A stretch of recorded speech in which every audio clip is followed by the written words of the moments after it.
The True Fountain of Youth. Part 1. Florida is the fountain.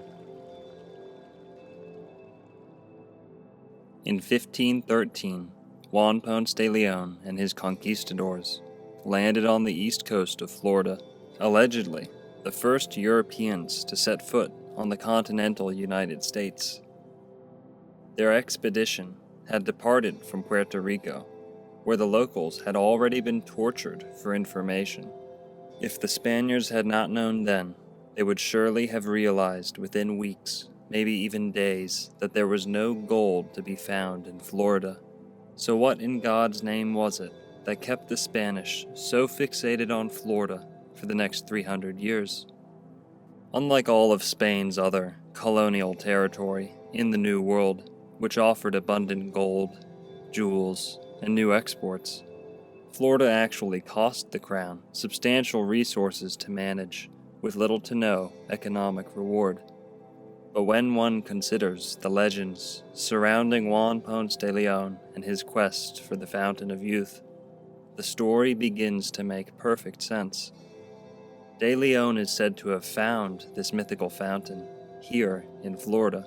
It is without coincidence that Florida has the highest concentration of freshwater springs in the world. While few are aware of the sheer number, magnitude, and mineral content of Florida springs, even fewer are aware that Florida spring water is measurably radioactive. While this may sound like the plot to a science fiction movie, we will together examine the data to prove it. It will here be presented in video format for the very first time that in addition to psychoactive compounds like lithium, the elements radium, thorium, uranium, and plutonium are all naturally present in Florida spring water. For this reason, and many others, these springs are, in fact, the fountain of youth. In addition to clearing up some misconceptions about radioactivity, we will provide clear examples of Floridians living to extraordinary age, as well as the scientific data to substantiate all of our assertions. The powers that be have led people to believe that Florida is a mucky, impenetrable swamp. This could not be further from the truth. Florida's freshwater springs and the extensive networks of tranquil rivers they supply glow a fluorescent turquoise and stay fixed year-round at 68 to 74 degrees Fahrenheit, cooling in the summer and steaming warm in the winter. The miraculous health benefits of drinking and swimming in these waters were lauded century after century until the sudden demise of the Florida spring water tourism industry, coinciding with the World Wars and the Great Depression. I assure you, this will be a very fresh take on an old, almost forgotten legend. Florida is the fountain of youth. Now enjoy. Welcome to Florida, baby.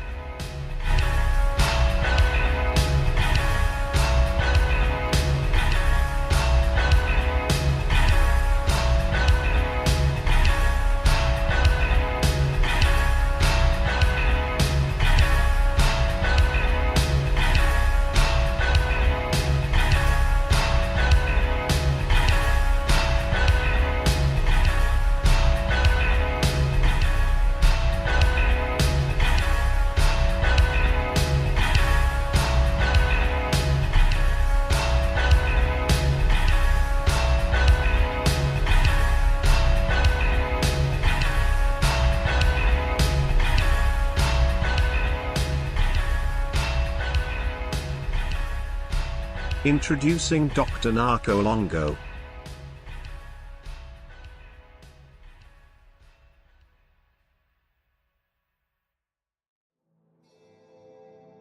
To better understand the fountain of youth, let us first examine the phrase itself.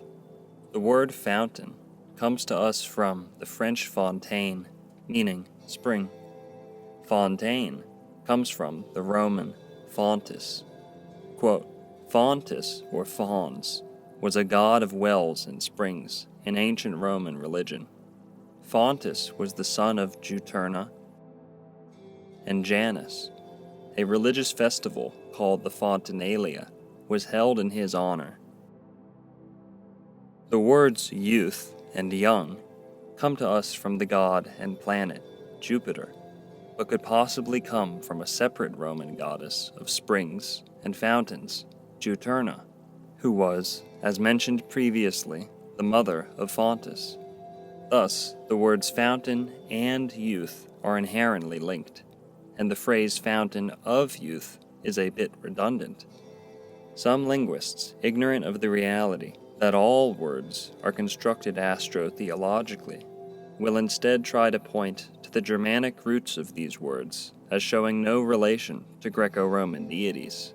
I would remind such materialist thinkers that all of these words, both Latin and Germanic, are derived from the Proto-Indo-European or Aryan root of EU, Y-E-U, meaning vital force or youthful vigor.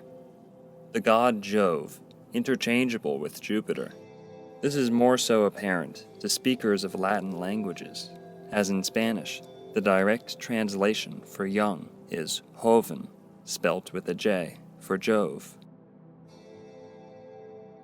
Legends of waters with magical properties are likely as old as legends themselves, and fables of this sort can be found in virtually every culture of antiquity. The first potential mention of a fountain of youth in the context of European exploration of the New World, however, comes to us from the Byzantine emperor known as Prester John, and I quote, "The wonders of Asia and the Middle East and its folklore were also spread throughout Europe in the anonymous and apocryphal letter of Prester John, which first appeared in 1165 and was republished in many versions during the Middle Ages. A 13th century elaboration of the letter reports that, quote, the miraculous spring is located on an island in the extreme meridian of the world, where long-lived people drew from its waters lasting health and renewal of youth. Placing the miraculous spring on an island in the extreme meridian of the world would point to the islands of the New World, discovered by Columbus. The fountain of youth appears in different accounts as a fountain, river, spring, or miraculous and rejuvenating waters. The fountain is primarily associated with sensual, erotic love, and either drinking or bathing in the waters could restore youthful sexual performance lost with age." End quote. Italian humanist Peter Martyr de Angira, 1457-1526, better known as Peter Martyr, is allegedly the first to formally propose the existence of such a fountain in the newly revealed Americas. Martyr was a learned Spanish court entrepreneur and historian who made it a point to question all the early explorers in order to write his commentary and history of the Indies, published in his Decades de Orbe Nova. Martyr would certainly have questioned Ponce de Leon at the time of his return to Spain and to the court in 1514 following his discovery voyage. Quote, "If we measure certain lands found by the Spaniards toward the north side of Hispaniola, among the which there is an island about 340 leagues from Hispaniola, as they say which he searched the same, named Boyuca, or Agnenio, in which there is a continual spring of running water, of such marvelous virtue, that the water thereof, being drunk, perhaps with some diet, maketh old men young again." End quote. A note on this page, made by McNutt in 1970, states that these countries referred to are Florida. We resume. "And here must I make protestation to your holiness, not to think this to be said lightly or rashly, for they have so spread this rumor for a truth throughout all the court, that not only all the people, but also many of them, whom wisdom or fortune hath divided from the common sort, think it to be true. In my first decades, which have been printed and circulated, I spoke of a fountain whose waters possess such an extraordinary hidden virtue that when old men bathe therein and drink thereof, they regain their youth. Following the example of Aristotle and our Pliny, I take upon myself to note down and record in my books what men of serious reputation have not feared to advance." End quote. These works of Martyr were distributed sometime between 1510 and 1516, roughly coinciding with the expeditions of Ponce de Leon. We now arrive at the man whose memory has been forever entwined with the Fountain of Youth myth, Juan Ponce de Leon. Of course, the real story about Ponce de Leon is that he grew up fighting the Moors in Spain and came over to the New World with Columbus on his second journey and ended up on the island of Hispaniola and was there and did very well for himself. He was a farmer and a soldier, and he did well enough so that they granted him the governorship of the new island of Puerto Rico, and he went there and established his livelihood, and he did very well until Diego Columbus, the son of Christopher, said, "All the lands that my father discovered are supposed to be mine. Why, you can't give this to Ponce de Leon," and he challenged him in court. And Diego Columbus won, so Ponce was kind of out without a job, and he petitioned the king, and the king granted him a charter to explore the lands to the northwest. So he left Puerto Rico in 1513 in early March, and he sailed northwest through these islands. You can see his journey. And he landed somewhere we know on the east coast of Florida. Exactly where is an object of debate. You saw early that St. Augustine claims he landed there. Melbourne claims he landed there. I think most of the north part of the east coast makes the claim that he landed there. There's no archaeological evidence, and we've never found the actual log of his expedition, so we're not sure. But we know he landed there sometime around Easter, and he named it La Florida after the celebration Pascua La Florida. He sailed south along the state, and at first he originally didn't encounter indigenous people. Eventually he did, and he took one captive to act as an interpreter.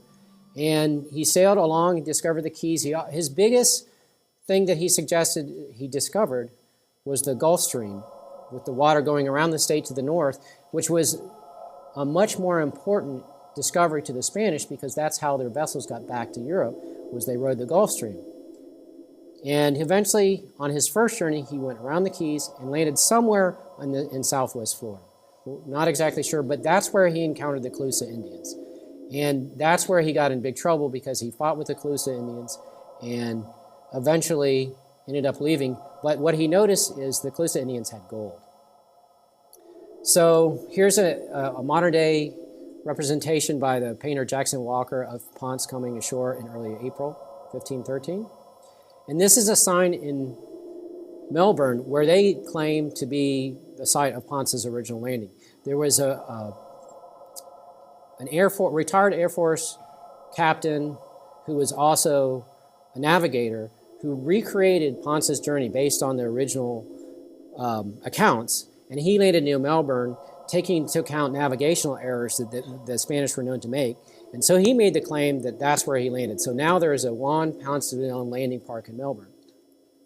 So many other places, Punta Gorda also makes the claim that he landed there. And I saw a map across the street that said that he may have landed near Tampa Bay. So we'll never know. And believing this to be an island, and because it has a very beautiful view of many woodlands, and is level and uniform, and because, moreover, they discovered it in the time of the Feast of Flowers, they named it La Florida.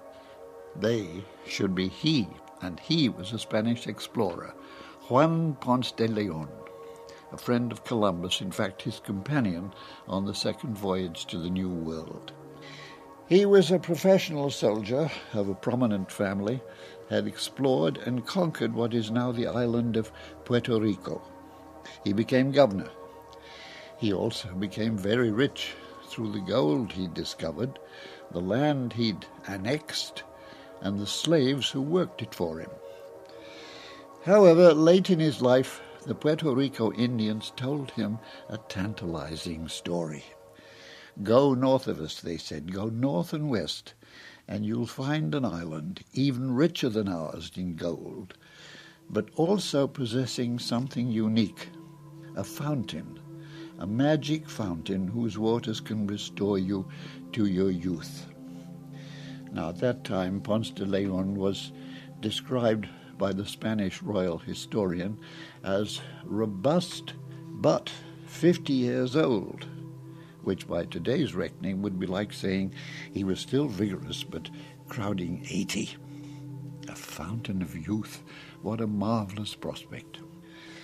Well, he sailed away and he sighted the Florida Peninsula at the end of March 1513 and followed its long coastline.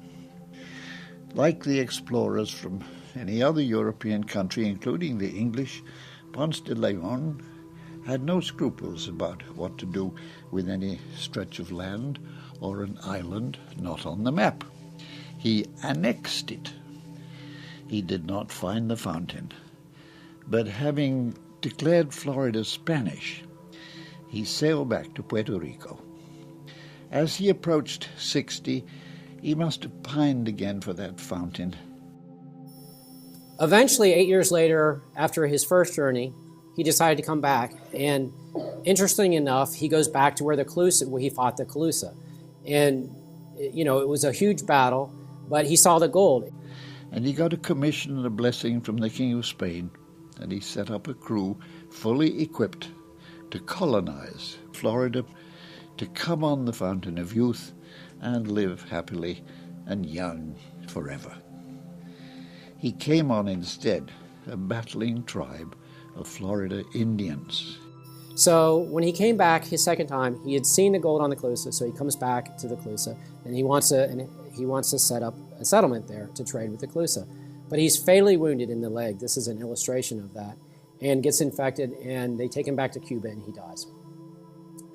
He was severely wounded and sailed back to Havana, just making port in time to die. No longer robust, youth unrestored, a very disappointed old man. But his name has resonated down the centuries and is known to the average American for just that one legend. He was the man who went looking for the Fountain of Youth. And according to today's Florida Chambers of Commerce, he found it in Florida. I found out when I started digging the history, there's a lot of controversy about Ponce de Leon. There's many people who think the conquistadors were horrible because, one, they were trying to make slaves out of the native inhabitants. And I went to a celebration they had in early April at Melbourne at Ponce de Leon Landing Park, and there were actually protesters there protesting against Ponce and the guy on the top. You can see a sign. So it was a very interesting contrast between reenactors celebrating this event in Florida's history and people protesting the results of their conquest. So it's a very interesting topic. The next official mention of a Fountain of Youth being relayed to us again by Peter Martyr comes from a man by the name of Fernando Figueroa. Quote, "A Lucayan servant, called Andreas, says that when his father was broken by age, he left his native island near Florida, attracted by the report of the power of that spring and the hope of prolonging his life.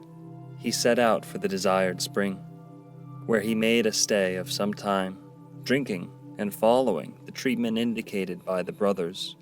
He returned home strengthened, and with his manhood renewed, for he married again and had sons. This later and unrelated port by Martyr of another Fountain of Youth, this time in Florida, was again made with no mention or association with the voyage of Ponce de Leon." The next historian to mention the fountain was Gonzalo Fernandez de Oviedo in his Historia General, published in 1535. Oviedo, in briefly mentioning the fountain, was the first to give that as the purpose of Ponce de Leon's voyage. Oviedo obviously had a rather jaundiced opinion of Ponce de Leon, since he spoke of his vanity in seeking the fountain of youth as a cure for his el enflaquecimiento del sexo, or sexual impotence. Oviedo's patently false and degrading remark clearly smacks of being a politically inspired slap at the powerful Ponce de Leon family, who were rivals of Oviedo for court favors.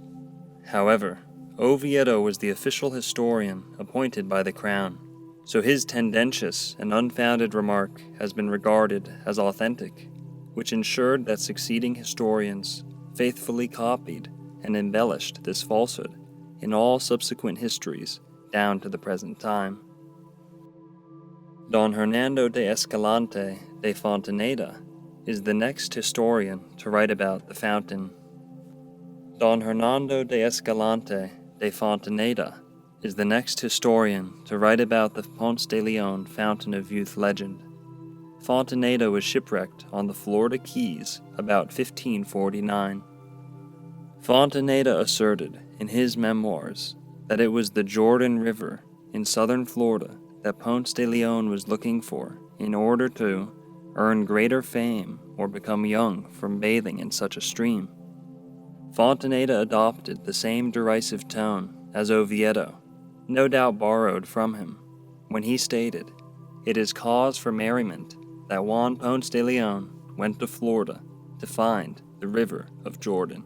Fontaneda also reported a migration of Indians from Cuba to Florida early in the 16th century, who he alleged were looking for the miraculous fountain waters sought by Ponce de Leon. End quote.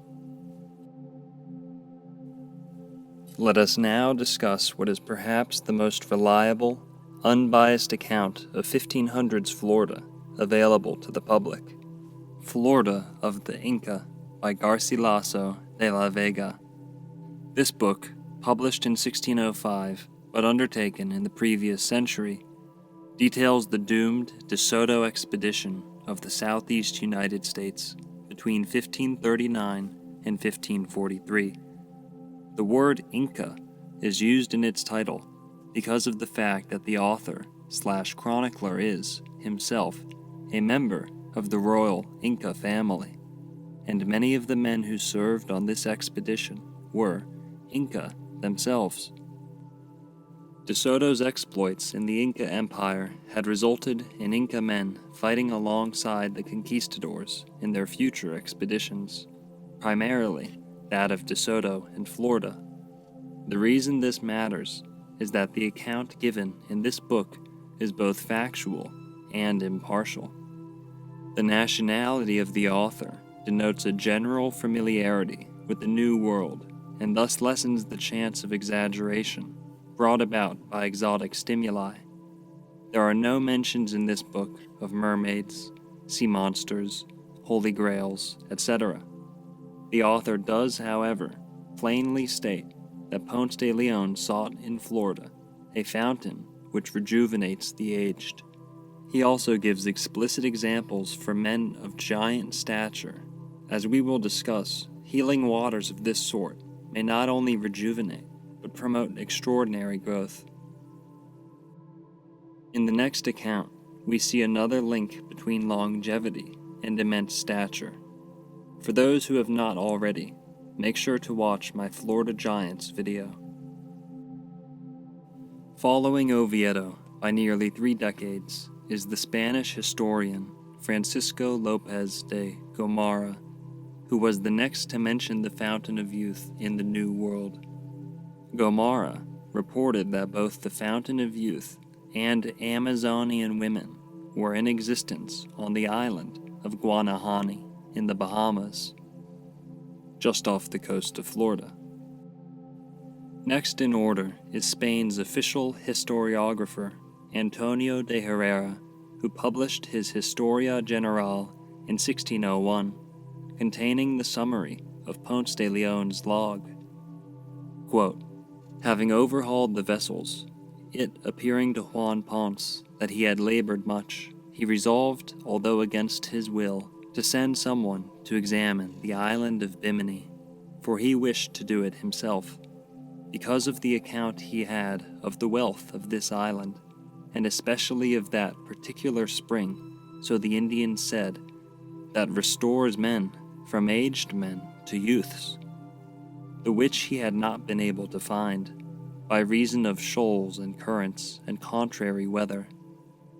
But having found Bimini, although not the spring, the other ship arrived with the account that it was a large island, cool, and with many springs and woodlands." End quote. We must here make the distinction that Bimini, in this instance, does not refer to the Bimini Island of the Bahamas, but rather was a temporary name for the Florida Peninsula in the early 1500s. This can be verified by the 1511 Peter Martyr map of the Caribbean. The early exploration of North America really started here in Florida. We actually have a map that helps kind of illustrate that tale. Our friends up in Massachusetts this year, the year 2020, are celebrating the 400th anniversary of the Plymouth colony. Of course, folks in Virginia have a different interpretation of when American history started, and they say it was really Jamestown settlement a few years prior to that. Well, here in Florida, the story is a little bit different. This map was published in 1511 by a man named Peter Martyr, and it is the first printed map of the New World, first printed map of the Caribbean, first printed map to show Cuba. It's also the first printed map to show what is now the United States, showing a portion of South Florida.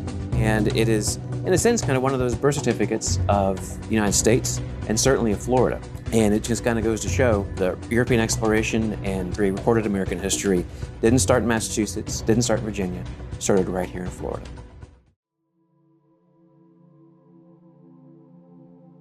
The confusion is furthered by the fact that at the time, all of Spain was under the assumption that Florida was an island, but had not yet found its northern terminus.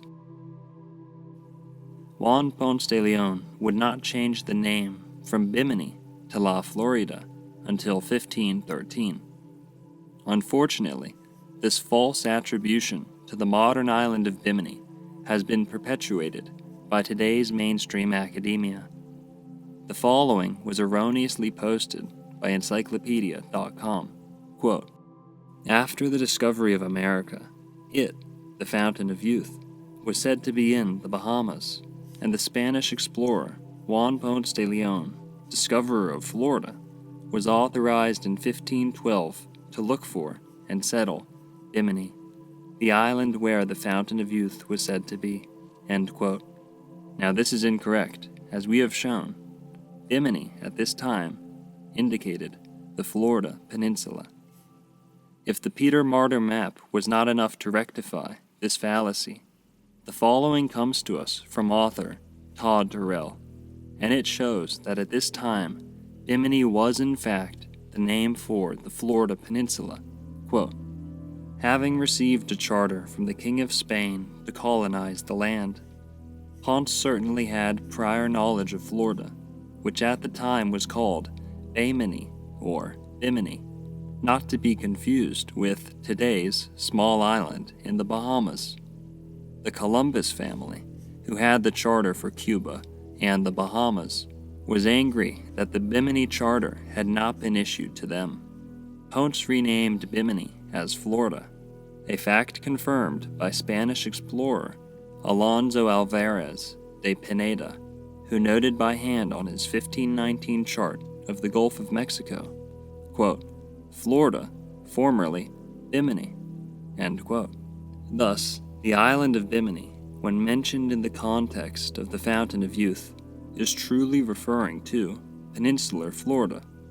When one compares the Bahamas, which are very lacking in fresh water, to Florida, the highest concentration of freshwater springs in the world, the Bahamas never stood a chance to begin with in the candidacy for this fountain. Arriving now at the modern age, little debate is had regarding the connection between Ponce de Leon and the true Fountain of Youth, as the whole topic is considered a fictional taboo by mainstream academia. In all of my research, however, I could not help but notice how heavily the so-called experts emphasize the written records for evidence of this so-called fountain, usually with the intention to debunk it, yet entirely neglect to evaluate the Florida Peninsula from a fluvial perspective. Whether Ponce's journey was set on this fountain, or whether Ponce was even a real person, it matters not. When one lays out the geological qualifications which Florida possesses, it is an obvious decision. Boasting the highest concentration of freshwater springs in the world, Florida is the true fountain of youth. Over 1,000 substantial springheads can be found in this state, with at least 33 of those pumping over 65 million gallons per day each. Just for comparison, any one of these 33 springs could match the total amount of daily surfacing spring water for many entire countries. Why does Florida have so many springs? Florida sits on a layer of porous limestone, which acts as an underground reservoir or aquifer. This aquifer can absorb huge amounts of water. Where the pressure is great enough, springs bubble up, spewing out billions of gallons of fresh water every day. Other springs barely ripple the sand. This is water as perfect as it comes, pure enough for locals to drive a hole in the ground and drink. The quality of Florida spring water, in terms of mineral content, is debatably the highest on this planet. This will be discussed at length in Part 3 of this presentation. Wakulla Springs, the largest and deepest inland freshwater spring in the world, boasts an estimated flow of over 400 million gallons of water a day, feeding directly into the 9-mile Wakulla River. When I started my blog after my initial trip to the Fountain of Youth, I started going to places like Wakulla Springs. And this was well before the idea of a search for the Fountain of Youth had even entered my mind.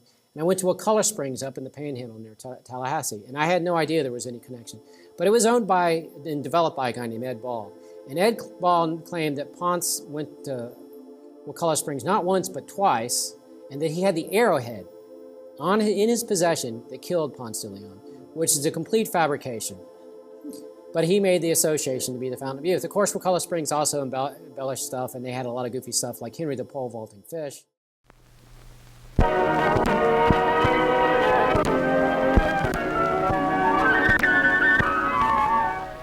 When Spanish explorers came to Florida to bathe in its fabled Fountain of Youth, the peninsula was a tropical fairyland, a Garden of Eden teeming with every kind of wildlife, finned, furred, and feathered.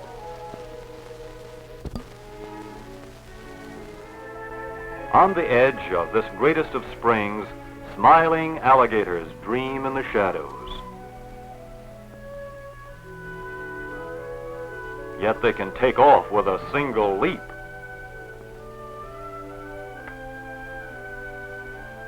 Meanwhile, beneath the shining surface of the spring, another fairy realm, a magic lower plane of God's creation, floats in a flood of liquid crystal. Here fantastic flower gardens bud and bloom. Fern-like fronds wave in the liquid breeze, and swaying water plants blossom. In this blissful haven, sedate turtles disport themselves with playful glee.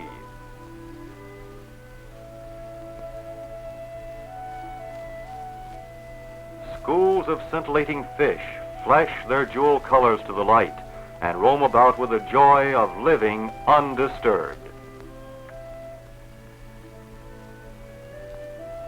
Families of silver mullet browse on waving watergrass and shrubs, and curtains of drowsy bream float and dream. Yet the oddest spectacle of this vast spring, nature's wonder of wonders, is its daily congress of catfish.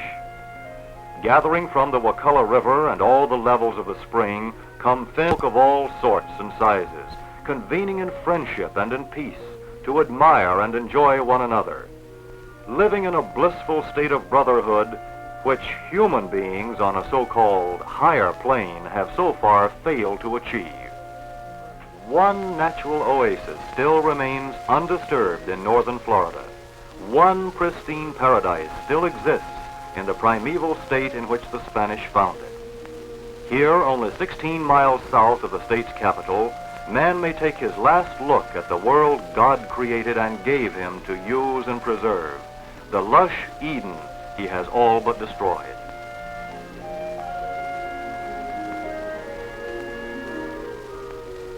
Here, too, he may get an eagle's view of the Earth's largest and deepest spring and the river it creates. This great spring is the upsurge of a mysterious underground stream which, for more than 25,000 years, has been unceasingly welling forth and giving birth to the full-grown Wakulla River. Divers have explored and mapped 32 miles of cave systems in this one spring alone, with more being logged every year.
Weeki Wachee Springs is so deep that even after 400 feet of depth has been logged by divers, the bottom has still not been found.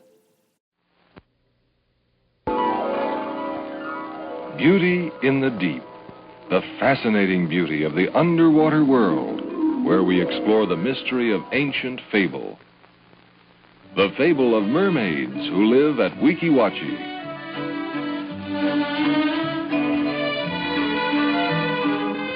Two of the stars in this world's greatest underwater spectacle swim out to perform graceful acrobatic routines in the crystal clear water, set against the background of Florida's underwater Grand Canyon.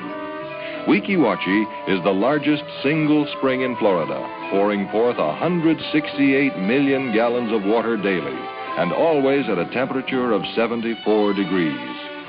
In this magnificent setting, the world's most highly skilled underwater artists entertain daily in a performance of beauty and daring. Viewed from the new $1 million underwater theater in year-round air-conditioned comfort. The great conch shell at the canyon's rim is actually an airlock where mermaids await their cue, breathing air until they emerge to perform their excitingly beautiful routines.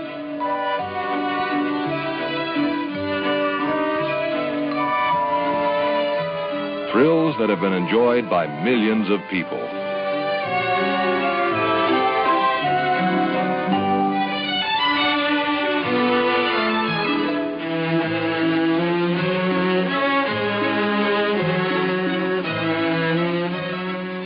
Underwater, the body is weightless because of the greater density of water over air, and these two charmers demonstrate their skill by going up or down without apparent movement, simply by controlling the body's air content.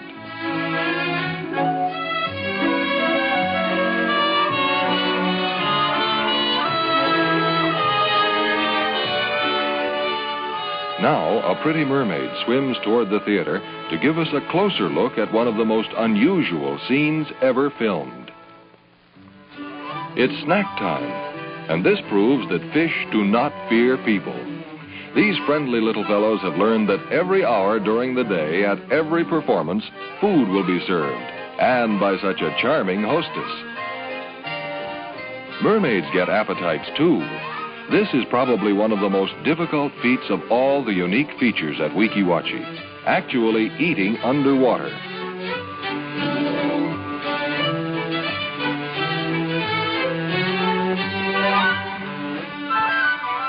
Drinking underwater, too? Of course, but you have to be real thirsty.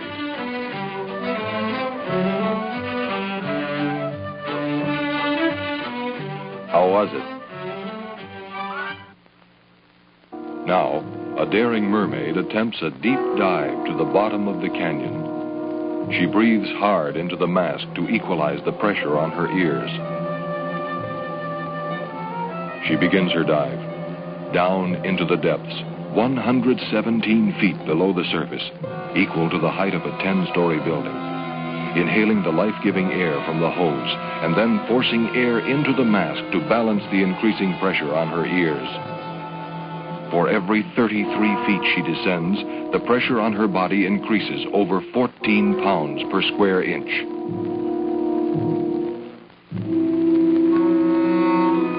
She fights the tremendous current surging up from the spring, over 116,000 gallons a minute. It's a battle every foot of the way. Now, at the bottom, wedged in the rocks to withstand the upthrust of the spring. Then, soaring up, riding the swift currents to the surface. Pausing in graceful underwater acrobatics, taking time to adjust gradually to the lessening pressure as she approaches the top.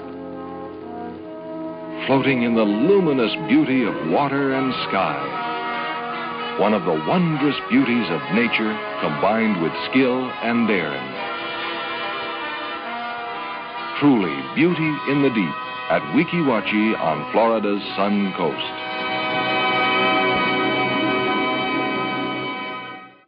Each day, more than 100 million gallons of clear, fresh, 74-degree water bubbles up from it. The flow of the current is so strong that it can knock a scuba diver's mask off. Native Americans believed these springs were portals, openings into the underworld. And they were right. It's no easy task to enter. The strong current threatens to carry away anything not properly secured, including face masks.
The water courses through thousands of miles of underground arteries, forming the very lifeblood for all that live above. A circle of light beckons the divers. Where an underground cave has collapsed, they find an escape route.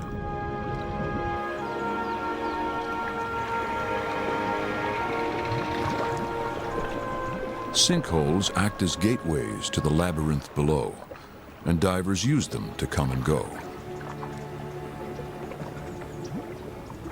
These divers are true explorers, who never know where they'll end up.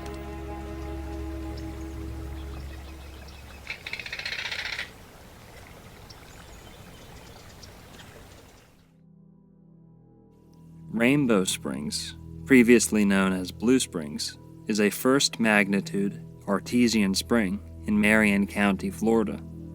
The spring system which it belongs to is the fourth largest in Florida and produces over 490 million gallons of water daily.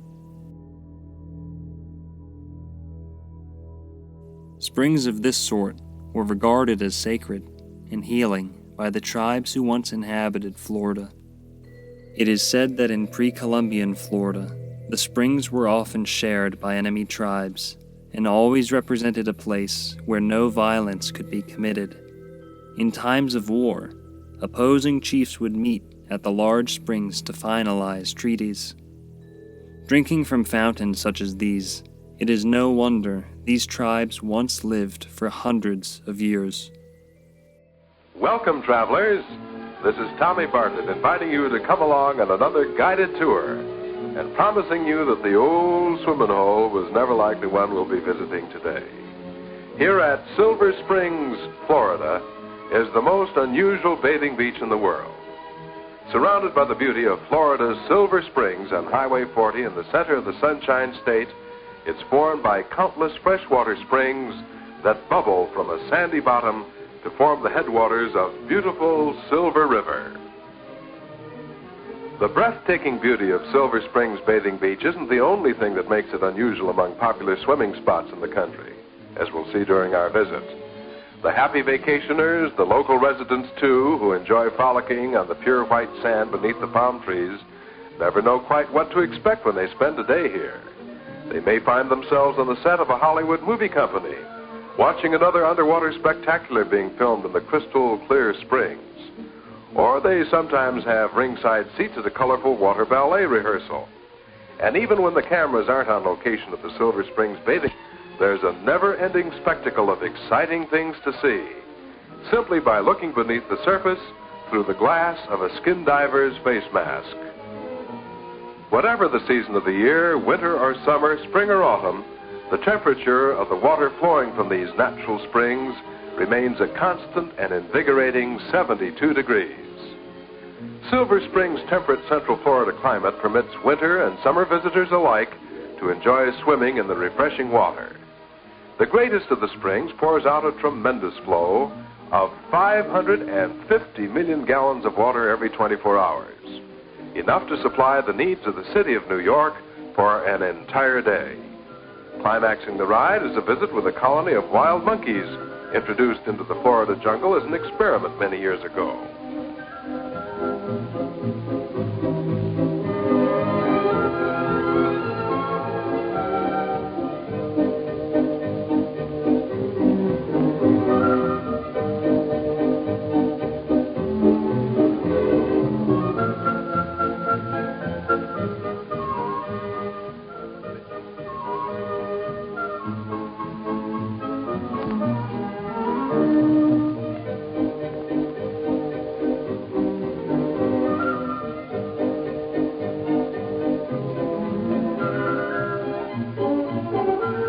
The famous glass-bottom boats of Florida's Silver Springs move up and down the Silver River, circling the giant springs and giving thousands of visitors the thrill of a lifetime as they look into the clear depths beneath them. Schools of catfish and other varieties of marine life are seen, as well as the remains of prehistoric mastodons, sunken gardens, and weird underwater phenomena. Unfortunately, the biggest springs in terms of flow in the world was Silver Springs. And the amount of flow that comes out of there is 50% what it was in the 1960s. 50% what it was in the 1960s. Because there's so much demand for the water. From, 1,000 people move to Florida every day. This is only a handful of the 33 first magnitude springs in the state of Florida, which incessantly issue forth the most healing spring water on the planet.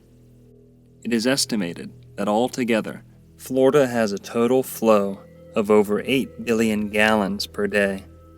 But this is impossible to calculate for sure, as some of Florida's springs pump ungodly amounts of fresh water directly into the ocean. If you're local, you know where the springs are. There's springs all up and down the beach. There's a place off the beach in St. Augustine. Oh, it's maybe a mile and a quarter offshore. You can take a 5-gallon bucket, dip it down the ocean, and it's the freshest water you're going to get in Florida. There's enough spring water bubbling off the bottom that there's a pool of fresh water out there in the middle of the ocean. Some springs will eventually emerge in salt water, more than 20 miles offshore. Here, pirates once dropped buckets overboard. It's one of the very few places on Earth where the sea provides drinking water. The warm spring waters revitalize the barren seabed in the Gulf of Mexico, and the rush of warmth allows for an oasis of life to flourish. Under immense pressure, spring water surges up even through the ocean floor. It erupts in a current so strong, it's almost impossible to fight against it. Michael and Sherry Garman and their team have been studying the Floridan aquifer for years. They have long known of a submarine spring off the west coast. It's only recently that advances in technology have made it possible to attempt a dive. The Garmans are not only heading underwater, they're about to delve beneath the sea floor itself. And the spring's entrance is not big enough for a diver wearing tanks. Divers must drag their equipment through a series of crevices barely large enough for a person. It's intensely claustrophobic. And if your equipment fails, there's no second chance. Propeller scooters pull them against the current towards the underside of the coast. The divers started in the ocean, but they are now within solid bedrock, 150 feet beneath someone's living room. Other notable springs in the state of Florida include Homosassa Springs, the Devil's Den, De Leon Springs, Rock Springs, Warm Mineral Springs, Juniper Springs, and many others. It would not be practical to list all 1,000 major springheads, but I assure you they are all here, oozing liquid vitality day after day. Additionally, in all of these springs, bones which have fallen in over 10,000 years ago remain in pristine condition. These waters have nearly perfect conditions for preservation of corpses.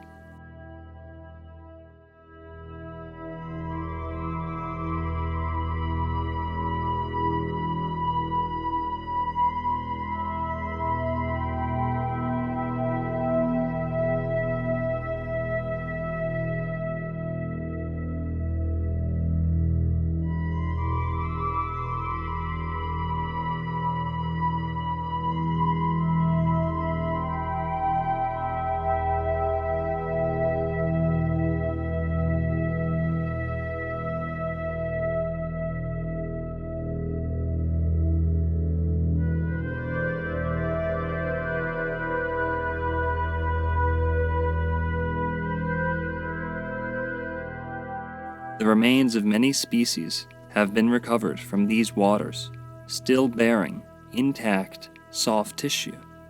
Many times, when ancient human remains have been discovered in Florida, the police have been called because the bodies are so fresh that the discoverers assumed they had found a fresh crime scene.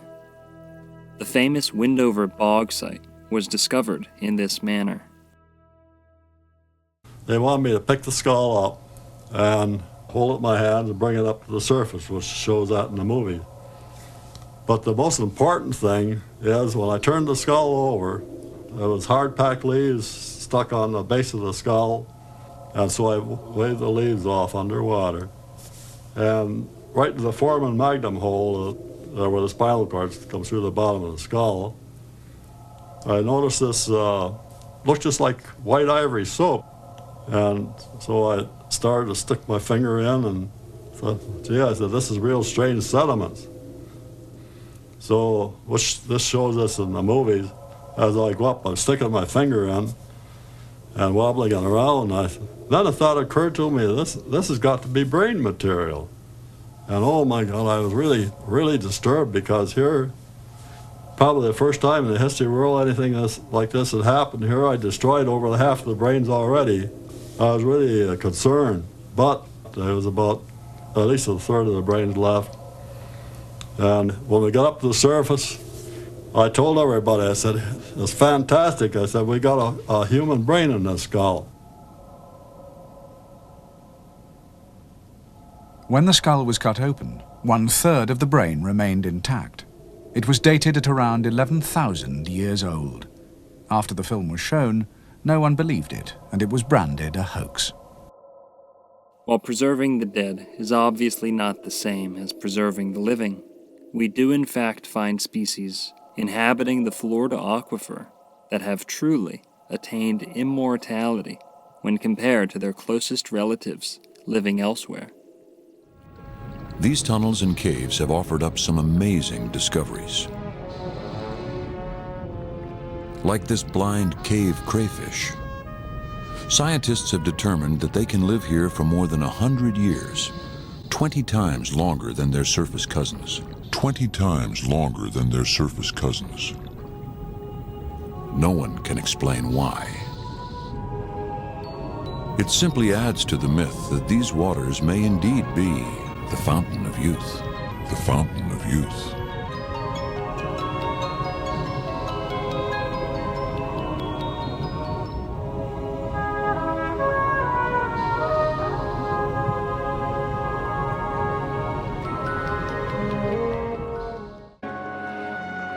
Following the manatee into the springs are saltwater fish. Mangrove snappers should not be able to survive in these fresh waters. But high calcium concentrations give the springs properties similar to salt water. Lucky for the snappers, who can bask in these warm waters until winter lets up. Snappers and manatees drift, suspended in time, in a winterless world. The plants release oxygen into the water, allowing animals like this needlefish to flourish. The springs are so productive, they create an unusual ecosystem called an inverted food pyramid, where there are actually more predators than prey. This happens in only a few places in the world. American eels are born in the sea near the Bahamas.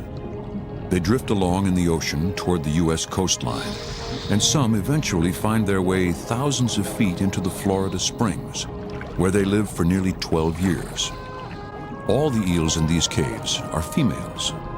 Its presence in these caves is remarkable in itself. All the eels in these caves are females. The males never leave the ocean.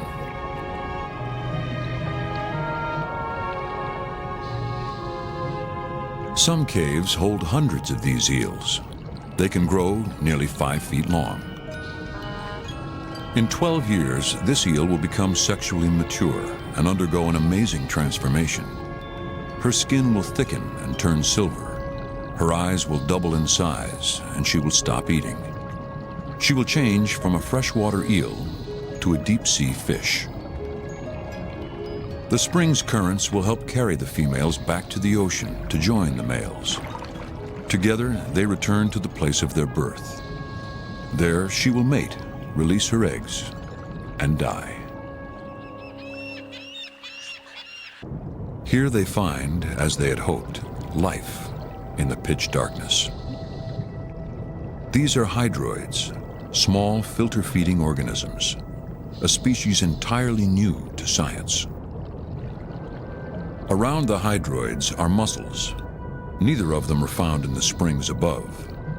Both are anchored to the rock and live on food that drifts by. But there is no apparent sign of food and no energy to create it. In almost every living system, the sun provides fuel for all life. But there is no sunlight here. How are these organisms kept alive? Then, 3,000 feet into the springs, they make an extraordinary discovery. a strange layer of water.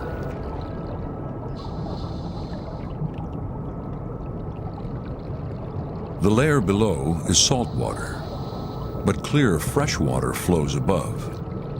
Where the layers meet, there is a thin, cloudy substance that they have never seen before.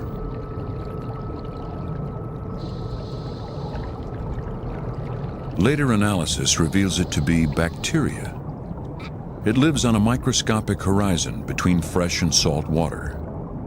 It is this bacteria which provides the basis for all life in the cave. The bacteria metabolizes sulfur from the water and multiplies. In turn, the bacteria becomes food for the mussels and hydroids downstream.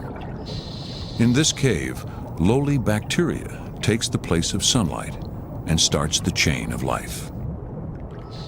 The divers christen the cave of their discovery the Dragon's Lair, in honor of its unique smoky resident.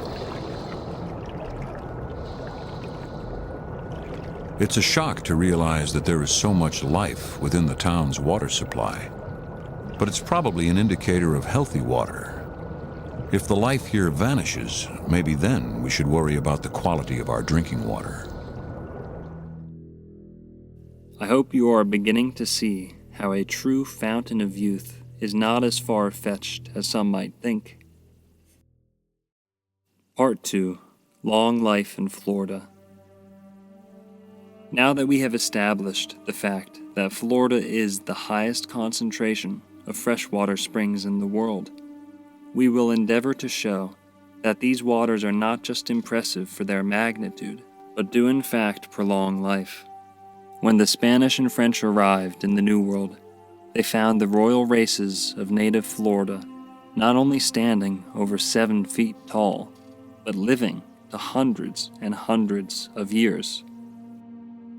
The French Huguenot explorer René Goulain de Laudonnière gave the following account in regards to the height and lifespan of the native Timucua tribe of northeast Florida.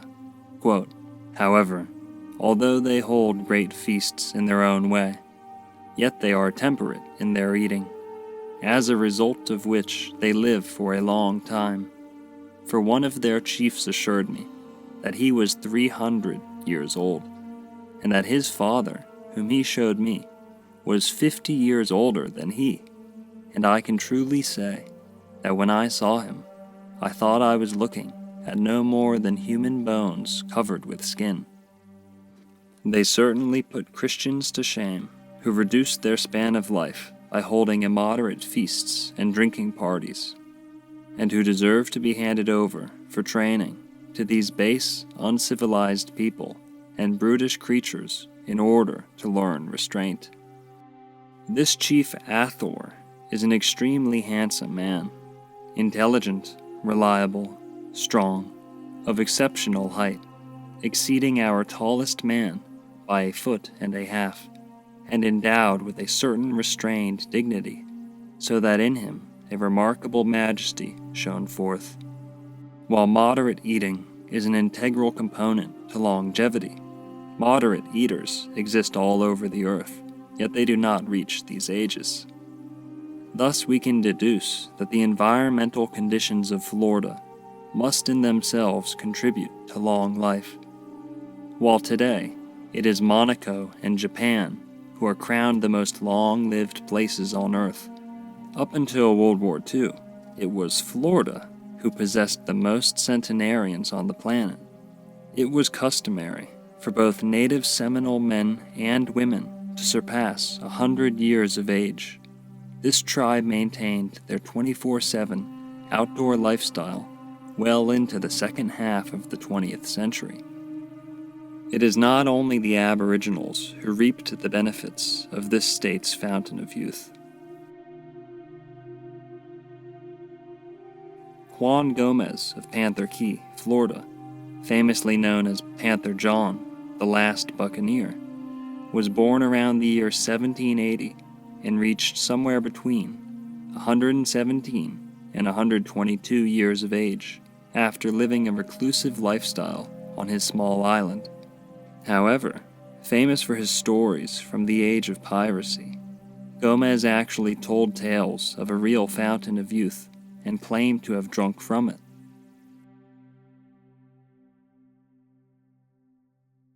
Charlie Smith, who picked Florida oranges for nearly 100 years, lived to the alleged age of 137, as recognized by the United States Social Security Administration. He passed away in 1979. The following comes to us from the New York Times in regards to Mary Thompson, who died on August 3, 1996, in Orlando, Florida, at the age of 120. Quote, "She was thought to be the oldest living American," said her doctor, Louis Murray. Social Security officials have said that Mrs. Thompson's life could be traced as far back as March 27, 1876. But because she was the daughter of slaves, she had no birth certificate. She survived 2 husbands and 8 out of 10 children. She also shunned most medications and rarely took anything except headache medicine. Author and mystic George Clements, born 1878, died 1970, was one of the world's only true experts on longevity and believed man's true lifespan to be well over 120 years. After serving in the Spanish-American War, traveling the Pacific, and making a study of the oldest people on the planet, Clements settled on Florida as the location most conducive to longevity. In 1962, writing under the name Hilton Hotema, he authored Long Life in Florida, in which he lauds the benefits of Florida's environment and lists various centenarians. He himself passed away at 92 in Central Florida. Florida resident Annette Larkins, today famous as the youngest-looking grandmother on the planet, is over 81 years old, yet mysteriously looks half her age. Larkins has been a vegan for over 50 years and enjoys an ideal South Florida lifestyle. With all this in mind, we must ask ourselves, what was it truly that brought robber barons such as John D. Rockefeller, Henry Flagler, Thomas Edison, Henry Ford, Henry Plant, Harvey Firestone, etc., to this state in the second halves of their lives? The answer is a chance at immortality. The healing properties of Florida spring water have been celebrated for generations and generations. It is only in the last 100 years that the American public's connection has been severed with these life-giving springs. Too few Floridians are made aware of the benefits of these waters, and even fewer believe them to be true. Were you aware that between the years 1860 and 1930, Florida was actually the scene of a golden age for all forms of hydrotherapy? This state is still littered with the ruins of its forgotten spring water tourism industry. This industry brought an estimated 500,000 visitors a year to Florida in a time when the state had barely been developed at all. These people traveled from all across the planet to ingest and bathe in what was then widely recognized as the world's true fountain of youth. As indicated earlier, it was not the poor traveling to Florida for these purposes, but typically the rich and famous. Florida boasts both cool freshwater springs and warm sulfuric springs. Most of the notable springheads in this area were accompanied by large resorts, often capable of housing hundreds of people at once.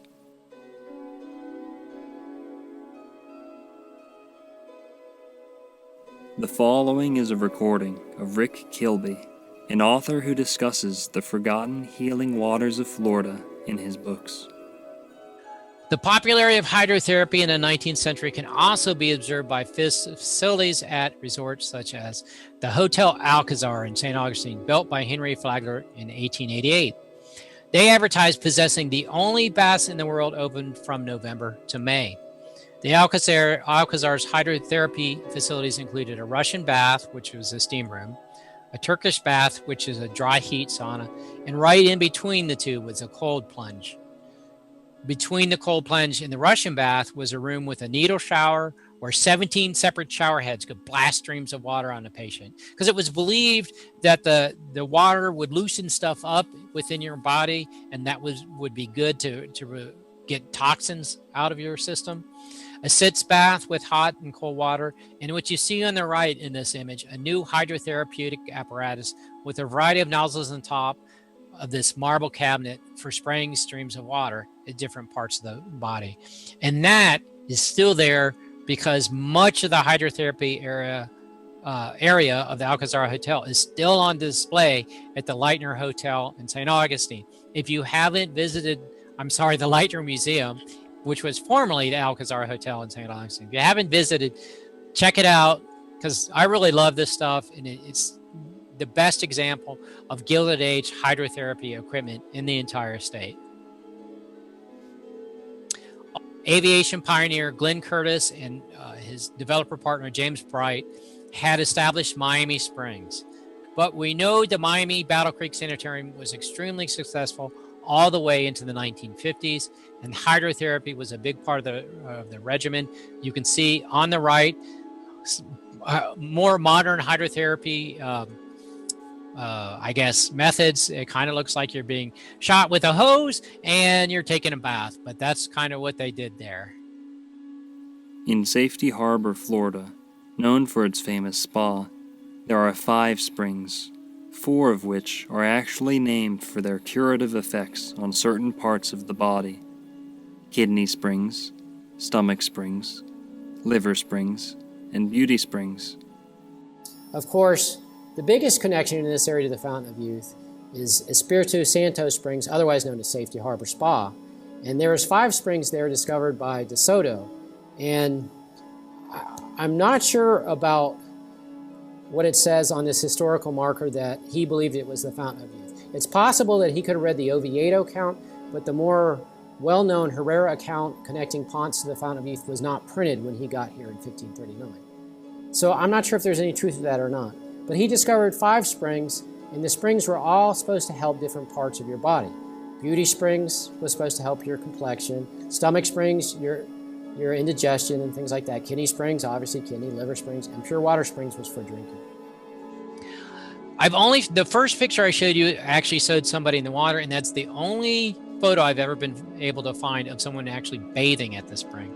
I think the big thing there was drinking the water, and you can see there was 5 springs. 3 of them were available for drinking, and the color photo at the top is a modern photo of the same sign that they used to use, and you can see the springs were arranged by the different ailments they supposedly could heal. So number 1 was for stomach disorders and skin disorders.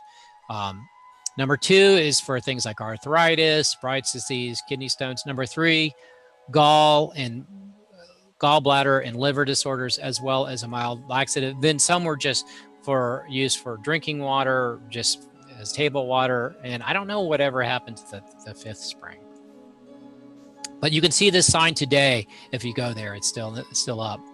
Today, the resort is a world-class spa, but it still offers hydrotherapy treatments such as steam rooms, saunas, a ladies' plunge pool, an indoor pool, and whirlpools, as well as an outdoor lap pool using the original water that comes from the spring. And you can see where the water is piped from underground. You really can't see the spring itself, but it's in the beauty salon. So should you go, and I do recommend going because the town of Safety Harbor is one of my favorite places in Florida, make sure you go to the beauty salon and look through the plexiglass and you can see where the water comes from.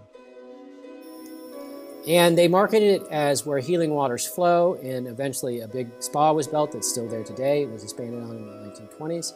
And you can see there's places where you could go to the little place in the center and take the waters. And then it was expanded again in the 1950s and 60s, and this is some of the mid-century decor that is still there, some of the stuff that I really love.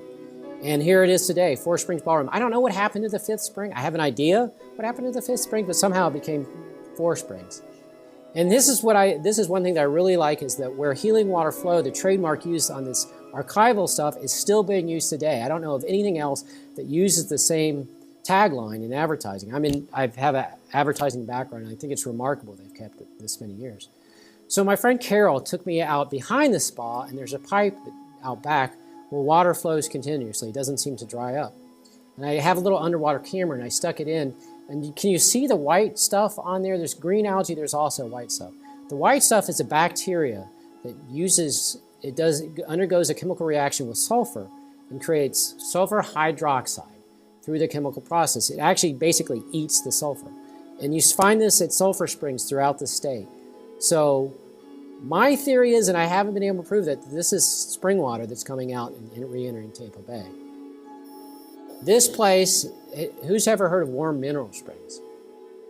You haven't heard of Warm Mineral Springs? It's right down the road in Sarasota County. They claim to be Florida's most famous health spa, and of course, there's Ponce de Leon. Of course, they had to claim to be the Fountain of Youth. And here it is in some of their advertising, the Fountain of Youth. What I find most of the advertising I found for them is they tie the Fountain of Youth into a spa and to kind of a way to hook you into buying a lot near the property, because you could use that resource every day if you live near the Fountain of Youth. And here it is again, the black brochure is basically a real estate brochure. But they claim to be the real Fountain of Youth. And in fact, when you go in, there's a plaque right there on a water fountain that says somebody in the 1940s from the Smithsonian Institution verified that it was the Fountain of Youth. And in fact, you can see there's a scientist, and he's got test tubes, so that must mean it's the Fountain of Youth. And you can see all the different chemicals and minerals in the water. And then they had postcards that said the original Fountain of Youth. And here's Ponce in a big battle. And here he is, that critical moment where he discovers the Fountain of Youth. You can really walk in and see what it was like here in 1959. My name is Laura Ansel, and welcome to Warm Mineral Springs Park. So Warm Mineral Springs Park is a city park that welcomes thousands of visitors every single year from all around the world who travel here to take a soak in its warm waters. It maintains an average temperature of about 85 degrees, and it's rumored to have the highest mineral content of any spring in the United States. Highest mineral content of any spring in the United States. Which many believe gives it healing properties. And then the site was converted into a tourist destination. Hundreds of people would come, soak in the waters, enjoy spa services or lessons before it eventually, through private ownership, became a city park and facility. You can really come and just feel like what it used to be back in the day in the 50s and 60s. It's really old Florida at its finest. The water itself, you'll notice it has a high mineral content, so there is different times a little bit of that sulfur smell, but that is what our loyal visitors say give it such a unique feeling and give it that kind of the qualities that they're looking for. Today, Warm Mineral Springs has a devoted following of Eastern Europeans, mostly Russians, who have moved to Florida permanently in order to take the waters every single day. Spa culture is very important to Eastern European families, and we are so fortunate that we have a great contingency who've actually moved to Northport or who make a trip here annually just to come and soak in these waters. Here, people have come to bask in the sunshine and bathe in the hot mineralized waters since the arrival of the Spanish conquistadors. And they still come. Mainly retired Middle Europeans, believing, as others have before, in the rejuvenating power of the springs.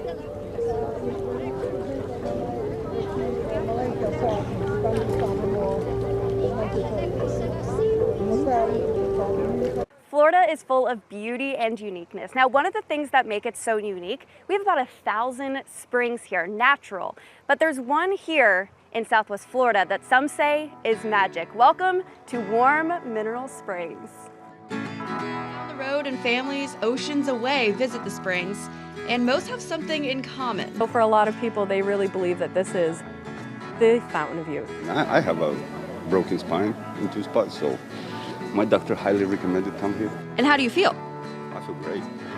I feel great. I can't wait to get in. With over 50 different minerals and a year-round temperature averaging 85 degrees, humans for thousands of years have come to this spot to soak up the benefits. Walking around the spring, we heard dozens of stories about the power of this water. I had problem with my right arms. It was one bicep was broken and calf, so I couldn't even raise my hand. And look at you, you did it. No, right now I don't have any problem. I couldn't even swim. Well, I have to roll up my pants because we are getting in this water. We have these handrails here, it gets a little slippery. Oh my gosh, it feels so good. Full disclosure, while it may feel good, it doesn't smell that good. It's a mineral spring, which includes sulfide, which is good to soak in, but also means there's going to be a bit of a smell to it. But that just means it's working. It stings a little bit, but you know what? It's totally worth it. It most certainly is worth it. So grab a floaty, rest and relax, soaking in our own magical spring here in Southwest Florida. We're wild about it.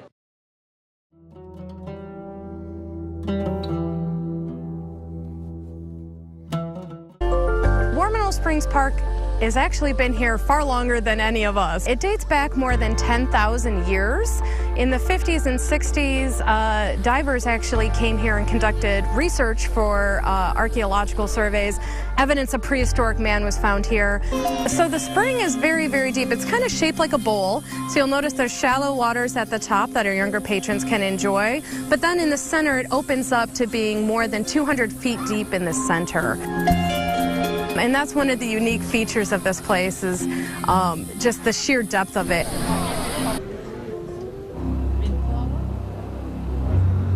But 250 feet below the surface lie the ancient remains of extinct animals and humans.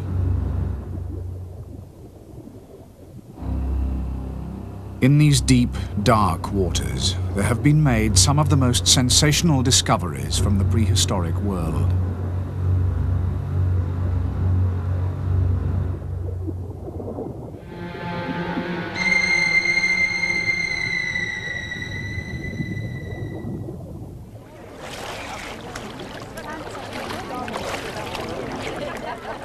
This man, retired Air Force Colonel William Royal, was the first to find human remains. Today, at 80, and crippled by a diving accident whilst exploring at the bottom of the springs, the colonel was at the center of a controversy that turned the archaeological world against him. It was in 1959 that an American TV company, attracted by William Royal's story, sent a Navy diver with a camera down into the springs to record the colonel's discoveries. We started working up the slope, and I picking up bones. We run into the skull, and the skull was sitting right on bedrock. So we had, sediments were laid down in, from 10,000 to 8,000 years ago. Well, I was rather skeptical about it when I first came here because for 10 years the archaeological profession had been discussing this as one of the most significant frauds in American archaeology. Unfortunately, discoveries Colonel Royal made were so earth-shaking that no one was willing to believe him, and that's when the fraud story started. It's a very eerie dive, a first-time dive, or maybe even a second or third or 20-time dive. It's a very, very strange place to dive. In the morning, it's clear, and in the afternoon, the water turns murky because it's photosensitive.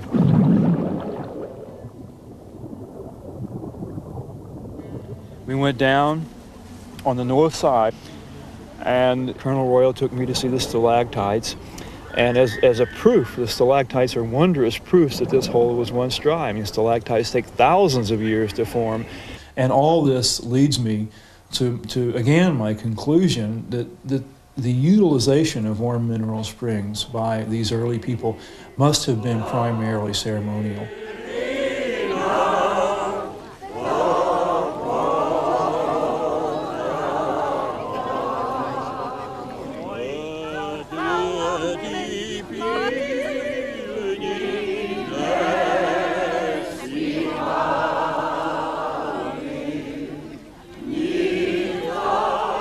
During the day, it's hard to imagine the springs as a ceremonial burial ground.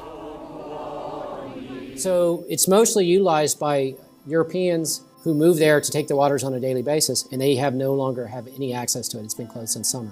For a while there, they were between vendors and the springs closed, and people actually started to picket because they wanted their fix of the heating waters at the spring. It's a very unique place because the primary language spoken there is Russian. And you can go to Northport and you can find Russian bakeries and restaurants because it's that prominent in the fixture of the community there. It's a remarkable resource. Unfortunately, Warm Mineral Springs is closed. It was run by a company, but right now it's owned 50% by the town of Northport and 50% by the county of Sarasota, and they can't decide what they want to do with it. It's the high degree of minerals in the water. The water's not crystal clear like a lot of Florida's other springs. It's kind of cloudy. But I can say, when I went in that water, I felt really good. And I don't know, it's not freezing cold like a lot of other springs. It's in the 80s. But it felt amazing, I must admit. Of course, Sulphur Springs is one that is known to residents of Tampa.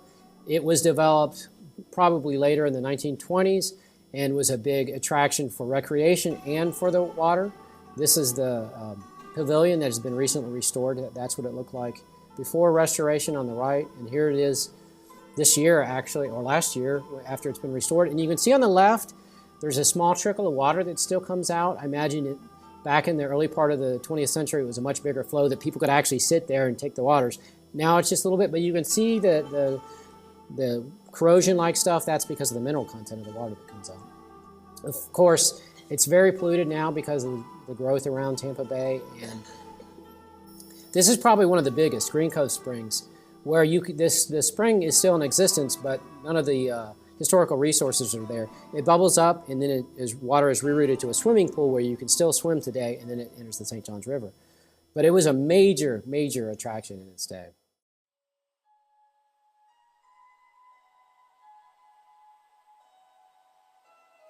On top of the many spas, bathhouses, and health resorts in this state, Florida's water has a history of being bottled and sold around the world as a miracle cure ever since the 1500s. Ultimately, the power of the brand of Florida's healing water was so widely known and accepted that water drawn from a well could be promoted as favorable for weight loss and even preventing the common cold. Orange City mineral water was said to be the favorite brand of John D. Rockefeller and was shipped around the country in railroad tanker cars. The well from which it was drawn was capped when it was purchased by Orange City, but water pumped from the Florida aquifer is still shipped all over the country today. The brand of Florida's water is still potent. Another thing that happened to a lot of our wonderful waters is they became bottled because of the healthful benefits of that. And this is called Purity Springs. On the left, you can see a picture of the water trucks with all the bottled water. The drinking water from the spring was sold at pharmacies nationwide. And you can see in the upper left, that's the bathing pool. In the bottom right, that's people filling their jugs up with water. There was all this advertising about after you leave, make sure you take the bathing water because it was very popular and believed to be very effective. Water branded as Agua de Florida, or simply Florida water, fetches prices that would put modern artesian waters to shame. The royalty of Europe were often fiending for their next batches of Agua de Florida. The following article, printed on January 22nd, 1925, in the Tampa Bay Times, illustrates this obsession. Quote, "Woman inquires carload rates on youth water. Is the sulfur water that gushes so freely from the fountain of youth spring in Waterfront Park the fluid sought by De Soto to renew health and vigor? In one tourist's estimation, it is. In fact, she is soon convinced that the water will renew health, vigor, and the pep of a schoolgirl, that she evidently is contemplating shipping a boxcar load to New York, her native state. This information was learned Wednesday from a local freight office after the woman had asked for rates on a carload of sulfur water to New York. She declared that it had made her feel so young and full of pep that she wanted to let her aged friends in the north sample it and then come to St. Petersburg, where the sunshine and sulfur water could make them reborn. End quote. These bottlers differed from modern name-brand Florida spring water companies, as they were 1. Bottled fresh at the surface, 2. Never stored in plastic, and 3. Did not undergo any filtration or additive process, thus preserving the chi, vril, energy, etc. contained within. Agua de Florida was also especially sought after by priests and spiritualists alike, eager to exploit its magical properties. But somewhere in the 20th century, the connection went from eternal life to eternal health. And you start seeing more and more about healthful solutions. And this is the early 20th century for a product called Florida water. And it was supposed to make you feel younger and look wonder. Today, the product known as Florida water, sold in metaphysical stores around the world, does not contain any water from Florida, but is still marketed on this historic association. Beginning with the mysterious fires that burned down a majority of the hydropathic resorts in the state around the turn of the century, the industry would be doomed by the Florida land boom collapse of the 1920s, which largely triggered the Great Depression in 1929. And I found this in many places that I had never heard of, because a lot of these places had enormous, beautiful wooden hotels around it that are no longer in existence. One of those was White Springs in North Florida, that you can see by the number of people was quite the attraction in the day. People from all over, people like Ulysses S. Grant, and Mary Todd Lincoln, and big names in the late 1800s went there to take the waters. Unfortunately, White Springs no longer flows today. They built a mine nearby and it diverted the water and it just trickles now. Another one is Hampton Springs. You can see it was guaranteed for rheumatism, indigestion, dyspepsia, stomach, kidney, bladder troubles, gastritis, and skin diseases. And it's not there anymore. Unfortunately, a lot of these hotels were wood hotels, and you know wood doesn't do very well in Florida.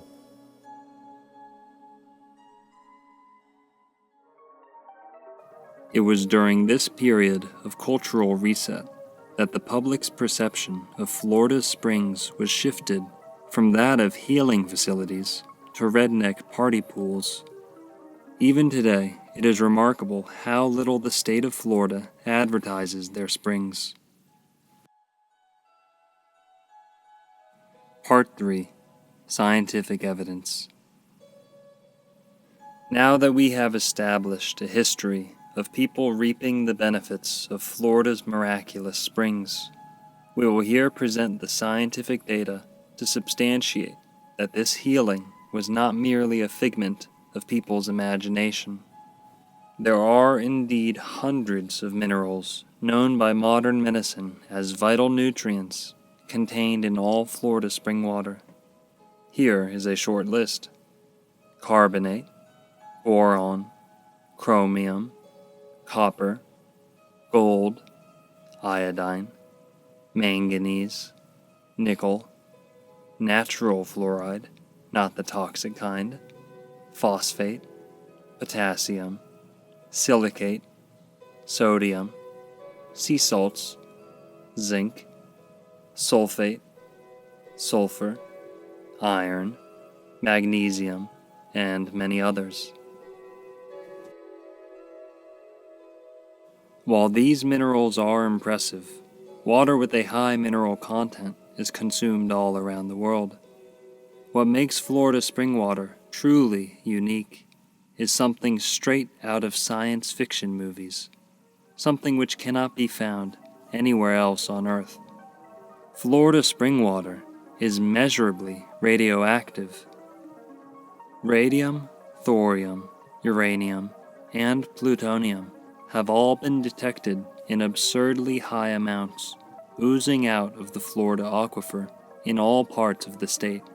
This is not me saying this. This is the experts themselves telling us this, or at least those who are paying attention. In 1981, a paper entitled Radium in Drinking Water in Southwest Florida was published by Johnson and Eakins.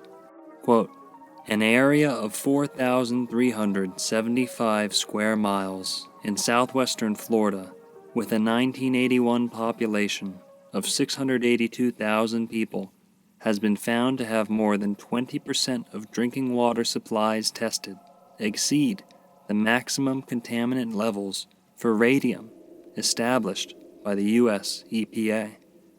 Under the Federal Safe Drinking Water Act, the area is known to have extensive deposits of phosphate ore with associated natural uranium and progeny.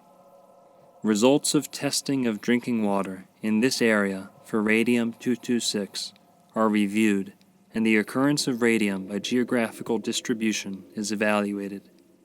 Earlier reports by U.S. EPA that radium concentrations represent 3 statistical populations are confirmed and extended to apply to all sources of groundwater in that area.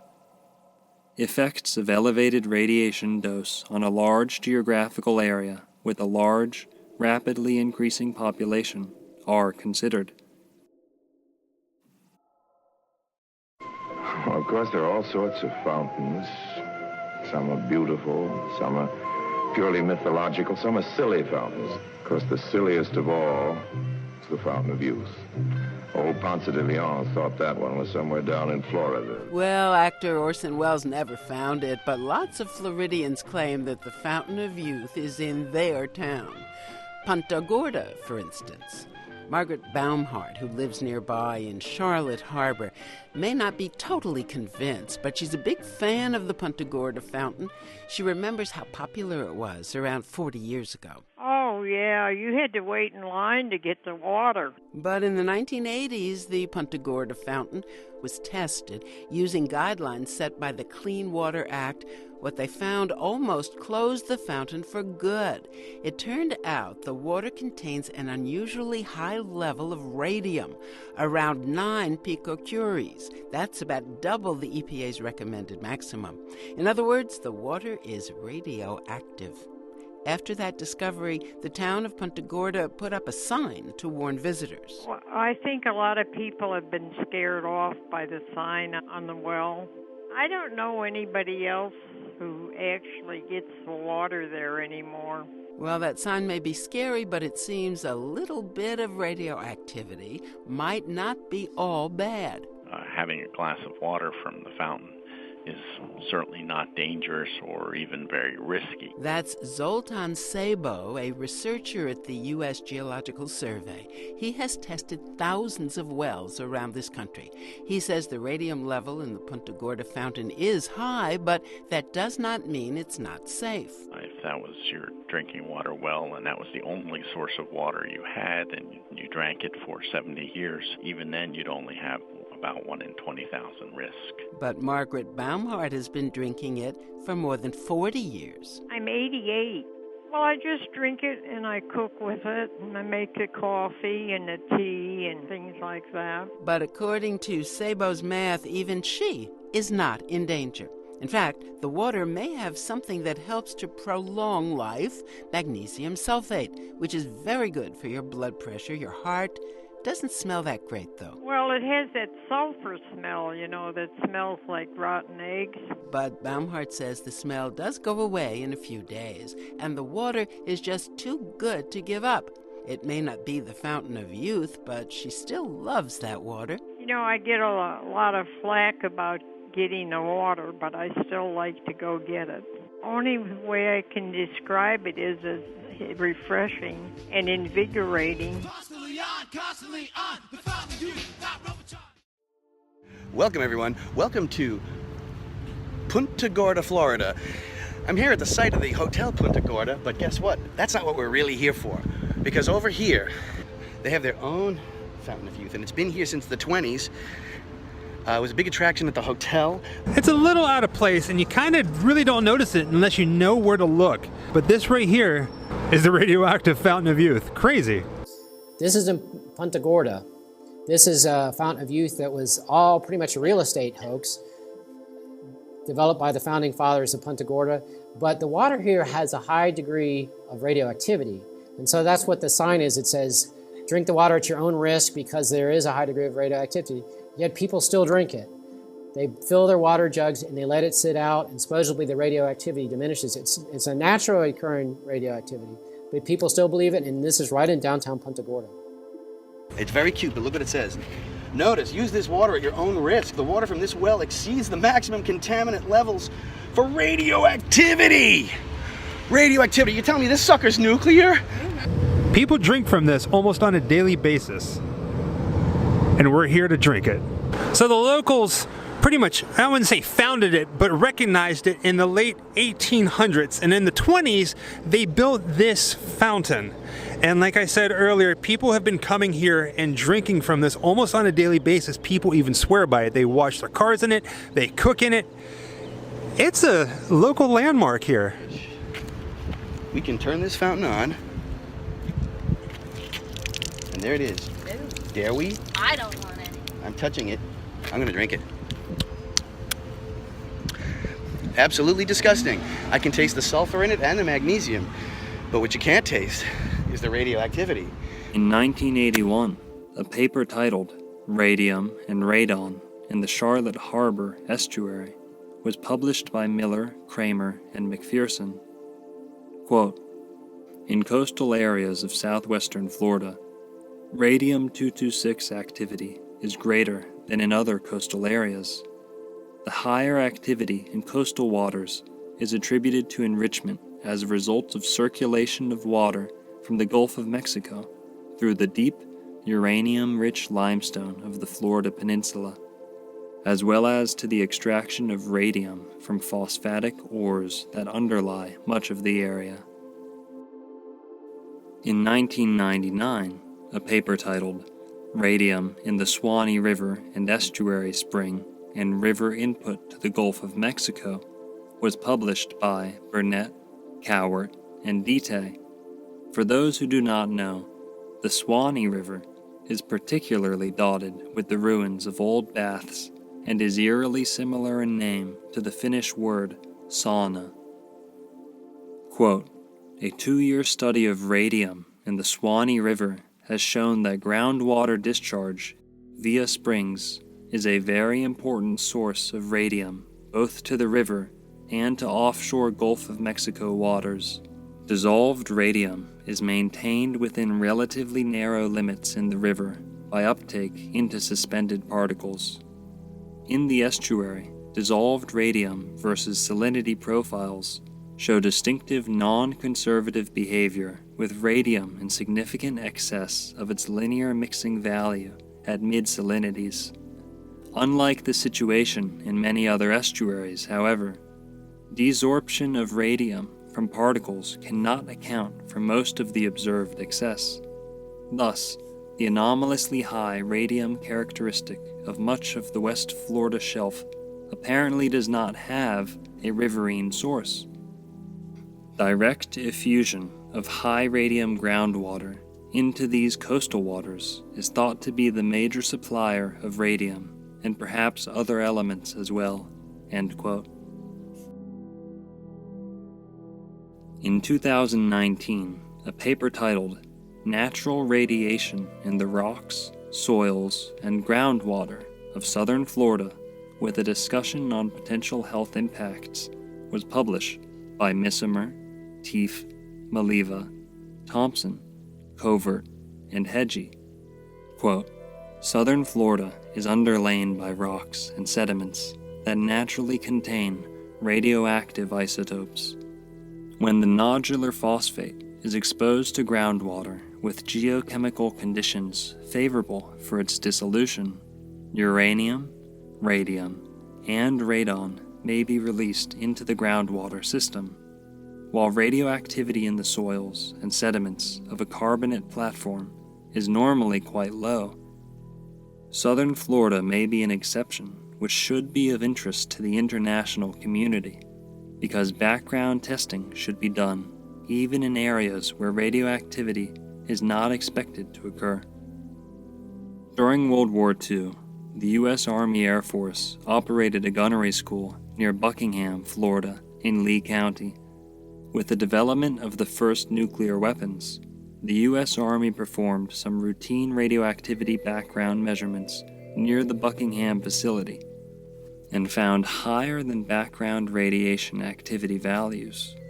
In 1955, the U.S. Geological Survey, in cooperation with the U.S. Atomic Energy Commission, conducted an aerial radioactivity survey of parts of Lee, Charlotte, Hendry, and Collier counties. A series of hotspot areas were mapped in the northeastern part of Lee County.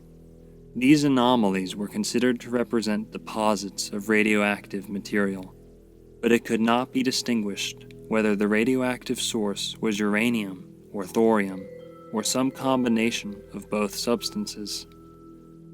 Within one of the hotspots of natural radioactivity in Lee County, Pellicer O'Connell and the US EPA reported exceptionally high activities of uranium and radium in the groundwater. Alpha emissions associated with uranium at activities above 50 pci per liter were considered to be very high in southern Florida. In a comprehensive study of the groundwater radioactivity in the Alva area, Levine measured the concentration of uranium in 22 wells that tap the shallow, unconfined aquifer. He found that the highest measured concentrations were 278 and 460 Ug per liter. Levine also found that the leachable uranium was as high. Many municipal drinking water utilities in southern Florida report the activity of radioactive substances in their potable water supplies on an annual basis. A groundwater quality study including radon in the Biscayne Aquifer in southeastern Florida was conducted by the U.S. Geological Survey between 1996 and 1998 of the samples collected for radon-222. 86% exceed what was at the time a proposed drinking water standard." End quote. Though just across the arbitrarily drawn state border, Radium Springs of Albany, Georgia, still draws its famous radioactive spring water from the Floridian Aquifer, and thus can be considered a Florida spring. It is the largest and only first-magnitude spring in the state of Georgia. The deep blue waters of Radium Springs flow at 70,000 gallons per minute and empty into the Flint River, one of the 4 original rivers of Eden, as discussed at length in my other videos. So yes, this means the Garden of Eden was radioactive, and that likely explains the extended lifespans. However, that will have to be the focus of a separate video.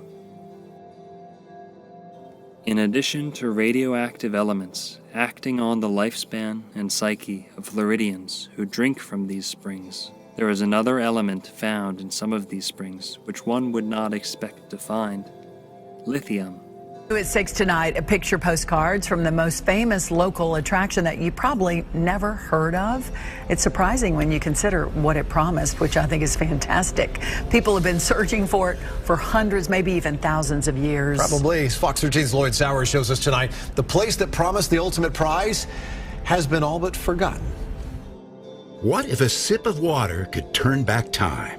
What if you could find the fountain of youth? I mean, we would all like to get younger, especially if we're older.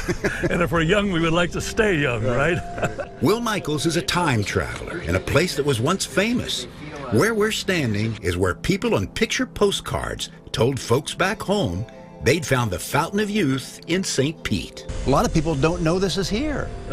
Well, that's true. You know, there are all these best-kept secrets in St. Petersburg, and this might be at the top of the list. In his book, The Making of St. Petersburg, he tells how the Fountain of Youth opened in 1900 and then went on for decades. The magic water was from an underwater artesian well near the pier. That special water had a smell. It stunk like rotten eggs. You know, why would anybody be drinking this stuff?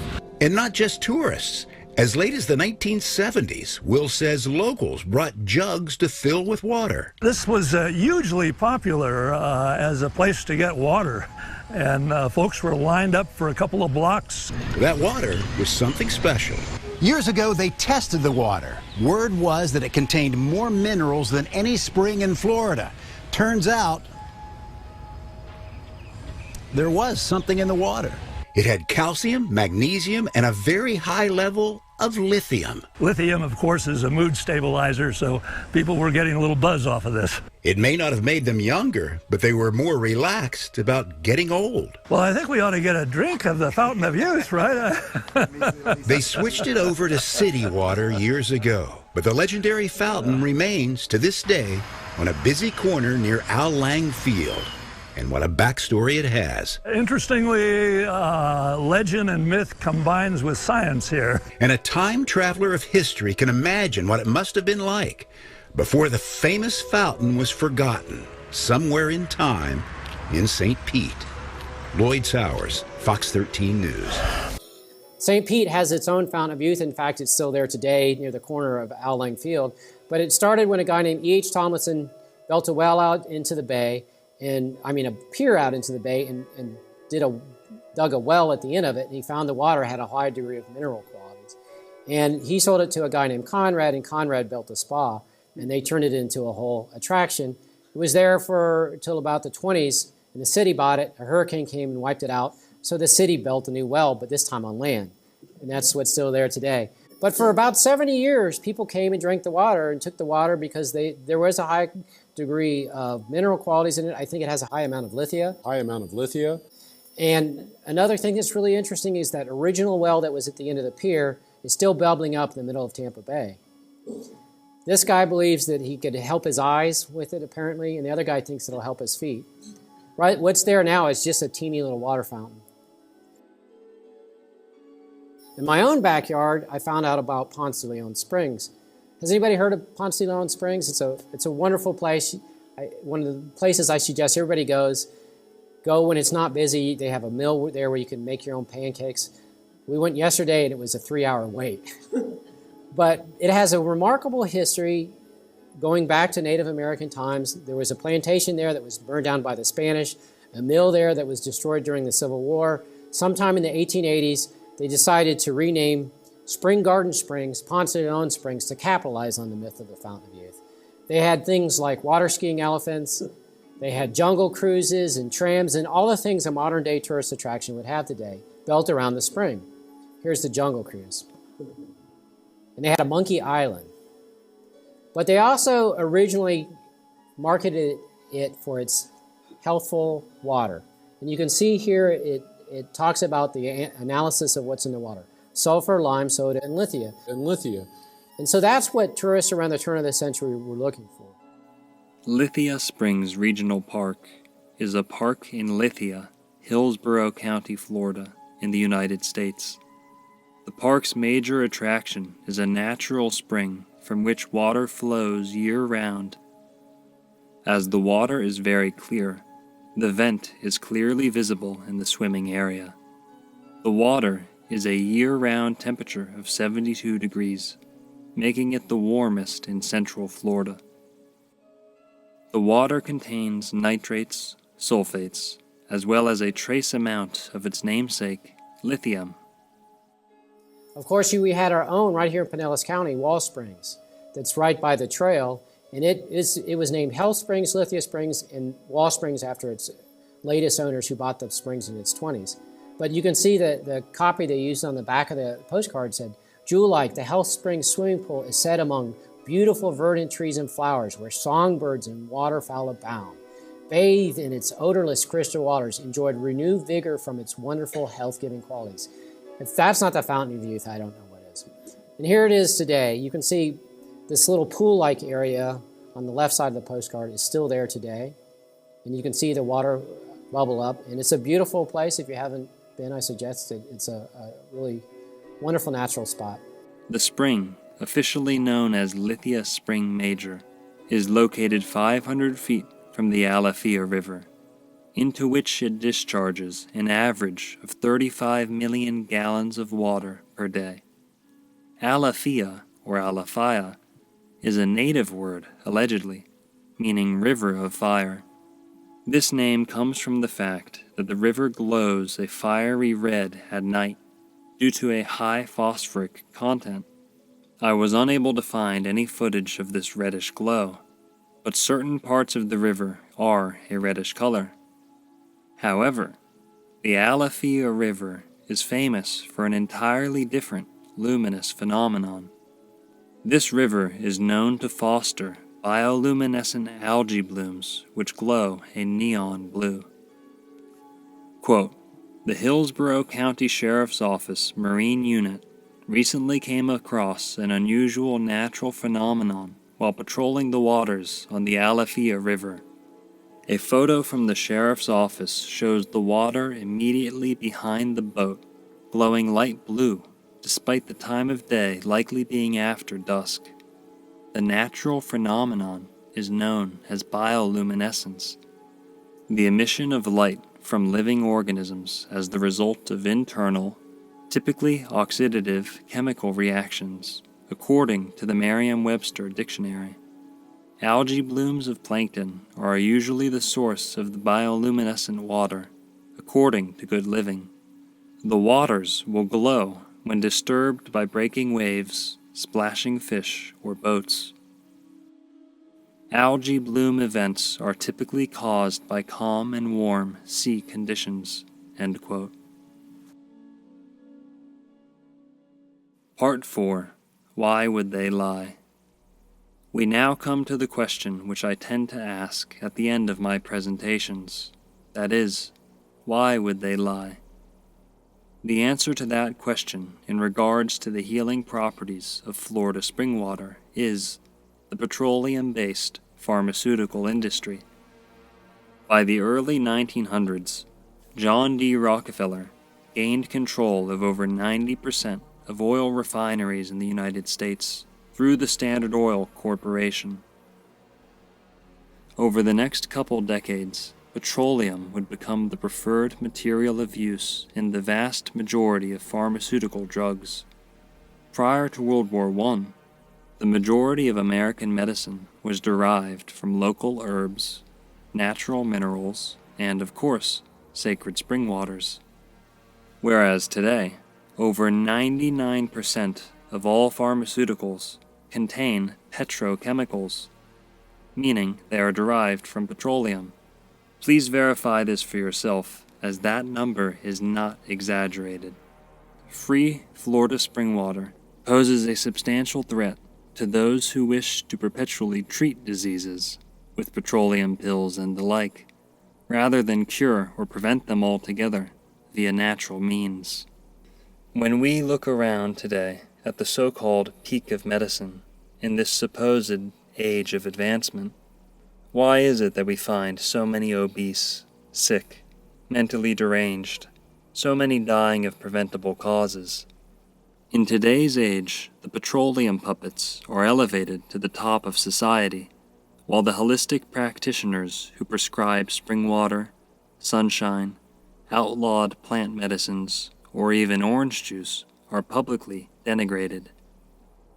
The technological old world differed from the new not only in their ability to harvest energy and information from the spring water, but also their basic understanding of its healing properties.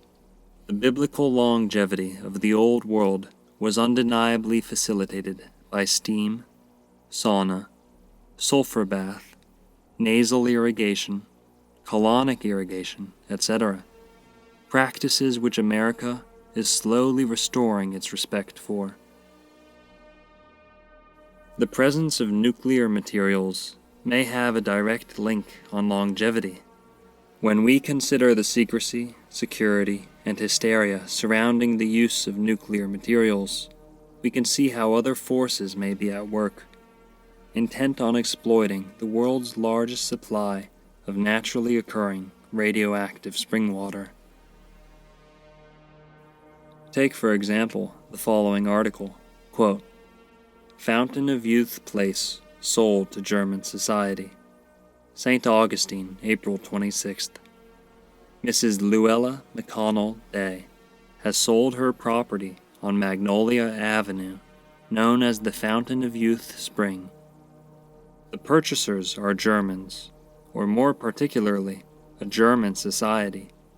A substantial sum has been paid on the property, and the final payment is to be made on June 1st. Mrs. Day will retain possession of the property until the final payment is made and the papers transferring the place are signed. The sale includes the large area of land, some 20 acres, also the house and the rare collection of historical relics which Mrs. Day has been years in assembling. A representative of the German Society has been conducting the negotiations, and he does not desire to disclose the name of the society which has bought the place." End quote. Has anybody here been to the Fountain of Youth? I love that place. I think it's wonderful. But I grew up in Florida, and we were jaded to tourist traps like that because we thought they were tourist traps. We thought they were just trying to get our money. And as Floridians, you never went to a place like that. You didn't want to give up your money. But as my whole perspective changed, I wanted to find out what this place had to offer. So what I found in the Fountain of Youth was things like this kind of wax mannequins showing the spot where Ponce supposedly landed in St. Augustine, and then these wax Indian figures. And the guy in the log sits there, and he's got a motor attached to him, so he chops that log constantly, over and over and over again, nonstop. But what I didn't expect to find was real archaeology. This is a burial site of Indians that were probably Timucuan Indians, and the remains are no longer on the site, but so they have these photographic panels with this wonderful mural in the background. And it's just in this little un-air-conditioned building on the side of the Fountain of Youth. And this is the marker outside the park, and the last line reads, "There may be no other single property in Florida that contains such an array of important archaeological resources for our state's early history," which is totally not what I expected to find in this tourist trap, real hardcore archaeology. Because what happened when Pedro Menendez established the first colony in North America, it's very possible that was located in the ancient Timucuan village of Saloy, which is on the site of the Fountain of Youth property. And America, as we know it, could have started at the Fountain of Youth. The Fountain of Youth was started by a larger-than-life character named Diamond Lil McConnell, or also Luella Day, as her signature here is here. And she was a lady who made it rich during the Alaskan gold rush. And she married a doctor, and the doctor brought her to St. Augustine. She supposedly had all sorts of jewels and even a diamond front tooth, and kind of set society in St. Augustine on its ear. And there's two stories that how the Fountain of Youth started. One is that she had heard about a spring on the site, and some workers were removing some debris, and they came across the spring and nearby this stone cross with 15 stones in one direction and 13 in the other, indicating the year 1513. And supposedly nearby she found a small silver salt cellar with a parchment inside that claimed this was the site where Ponce de Leon landed. The other story goes, Diamond Lil was short on cash and she started a tourist attraction. So you can believe what you want. I imagine the American government became very protective of Florida's springs once it was well established that they are all slightly radioactive. Wakulla Springs actually played a central role in training American soldiers for the Pacific Theater in World War II. Its environment was America's best option for simulating jungle combat. Soldiers being baptized in radioactive holy water before being sent off to war does sound like something from a science fiction movie.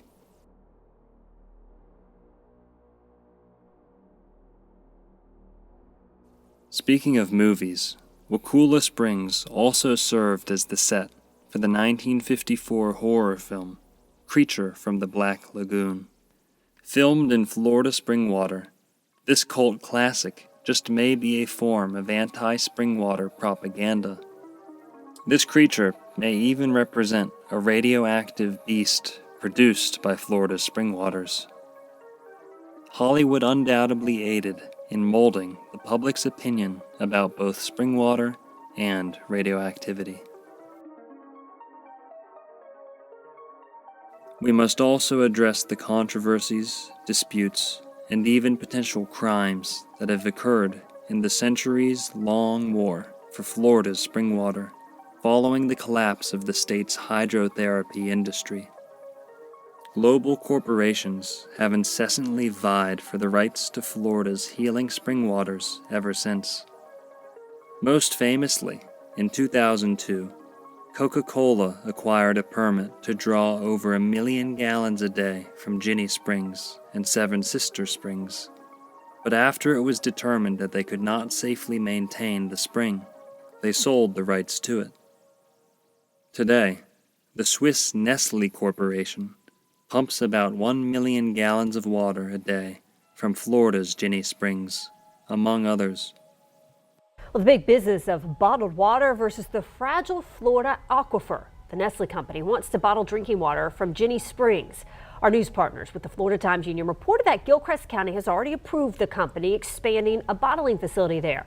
But some environmental experts are saying this may continue to deplete Florida's aquifer. Troy Kless is on your side tonight, reporting on the potential benefits and risk. You can find the source of water in a water bottle typically on its label, but in Nestle's case, they're trying to get water from Ginny Springs and not even pay for it. The Florida aquifer feeds bodies of water like the St. Johns River. Shannon Blankenship with the St. Johns Riverkeeper says most companies getting water from the aquifer follow the same path. They don't pay for the water, so they pay for the infrastructure, they pay to get their permits, and then they're able to sell the water and make profit off of it. Right now, Nestle is planning to expand its spring water resources to Ginny Springs. Seven Springs Water Company is the local water processor applying for the permit at the bottling plant in High Springs. That was reported first by a Florida Times Union affiliate. The On Your Side team wanted to hear from Nestle about how it planned to address concerns about the long-term impact on Florida's aquifer. Nestle has told First Coast News that they have a robust process to manage long-term sustainability. Blankenship says that pumping water out of Ginny Springs can impact local waterways like the St. Johns. At this point, any additional loss of water from our springs directly, from our aquifer, we're going to be feeling the brunt of those impacts for years to come. We've reached out to Nestle about their permitting process for this plant, and it's still ongoing at this time. Troy Kless, First Coast News, On Your Side. There is also the very serious matter of municipal water. Some time ago, our government decided that infinite sources of potable water, such as the Florida aquifer, should be routed to a central water hub where toxic chemicals such as sodium fluoride can be added. Then, the inferior product is routed through poisonous pipes back to the public. This agenda led to an overall drop in the household collection of water during the 20th century. In some cases, private water collection is actually illegal in America. It is therefore not a matter of dispute that the medical integrity of each American has long been under attack. Health is the biggest conspiracy of them all. And you need somebody to test the water. And once the company know you're going to be testing the water, they would less be apt to put something in the water. Two, get a dog or a cat and put the water down. They don't drink it, and something's wrong with it. See, a dog or a cat, and this is the problem with Jimmy Jones. When they said Jimmy Jones and the people was drinking the Kool-Aid with the cyanide in it, and the cats and the dogs was dead, a dog would not drink straight Kool-Aid, less long Kool-Aid with cyanide in it. Okay, if you take water out the tap and put it for a dog or a cat, they will walk around it. Not just so happen chlorine and fluorine is a gas. All gas move to a higher level, and so there's a period when the dog or the cat will come and drink the water. But I would say don't drink the still water unless you're on a fast, because the still water will rob your body of minerals. Don't drink mineral water because mineral water is radioactive. I have two questions. One is water. We have so many different waters and on the market. What is the best way for us to drink our water? You know, it's difficult for me to tell you what water in America. When I'm in America, I try to look carefully and see that I drink spring water. Spring water, not distilled water. Distilled water has a pH of 7. Has a pH of 7, which is neutral. It's not good to drink because it will rob you of your minerals. Spring water has the minerals. The dissolved solids are high. So when you buy your water, buy spring water. Don't buy purified water. Spring water. But spring water is the water to drink. That's number one. The body's 97% liquid, and out of that is 85% water. Alzheimer's disease comes from lack of drinking water. The lower back problems we have come from lack of drinking water. Gallstones and kidney stones come from lack of drinking water. And then again, if someone come and told you to drink clean water, even if what they said was wrong, if it didn't do nothing for you, it's not going to do nothing against you. You have not put anything in your body that would create any type of problem. Take it from me that your physical and mental well-being are your greatest weapon against any and all potential unseen malevolent overlords. Part 5. The Fountain of the Future. The fount the Spaniards sought in vain, through all the land of flowers, leaps glittering from the sandy plain, our classic grove embowers. Here youth unchanging blooms and smiles, here dwells eternal spring, and warm from hope's Elysian isles the winds their perfume bring. Here every leaf is in the bud, each singing throat in tune, and bright over evening's silver flood shines the young crescent moon. What wonder age forgets his staff and lays his glasses down, and gray-haired grandsires look and laugh as when their locks were brown. The Fountain of Youth by Oliver Wendell Holmes, Sr. Concluding here, I would like to touch on the fact that in 1513, when Florida was allegedly discovered, La Florida was actually the name by which all of the modern United States was known. America seems to have forgotten that the Fountain of Youth is not just the story of one man. It is the legend by which our nation was first inseminated. As much as this video is made for the Floridian, it is made for the American. I do not only envision a world where Florida reaps the benefits of its own spring waters, but one where all of America can share in this sacred medicine. As integral as energy independence is to the strength of a nation, water independence is much more vital. With Florida spring water serving as America's lifeblood, this nation will undoubtedly rise to the greatest of heights. Let us restore our fountain of youth, which never ceased to flow, only slipped from our memory. Please do your part to conserve this state's sacred springs, and with God's good grace, we will one day make America Florida again.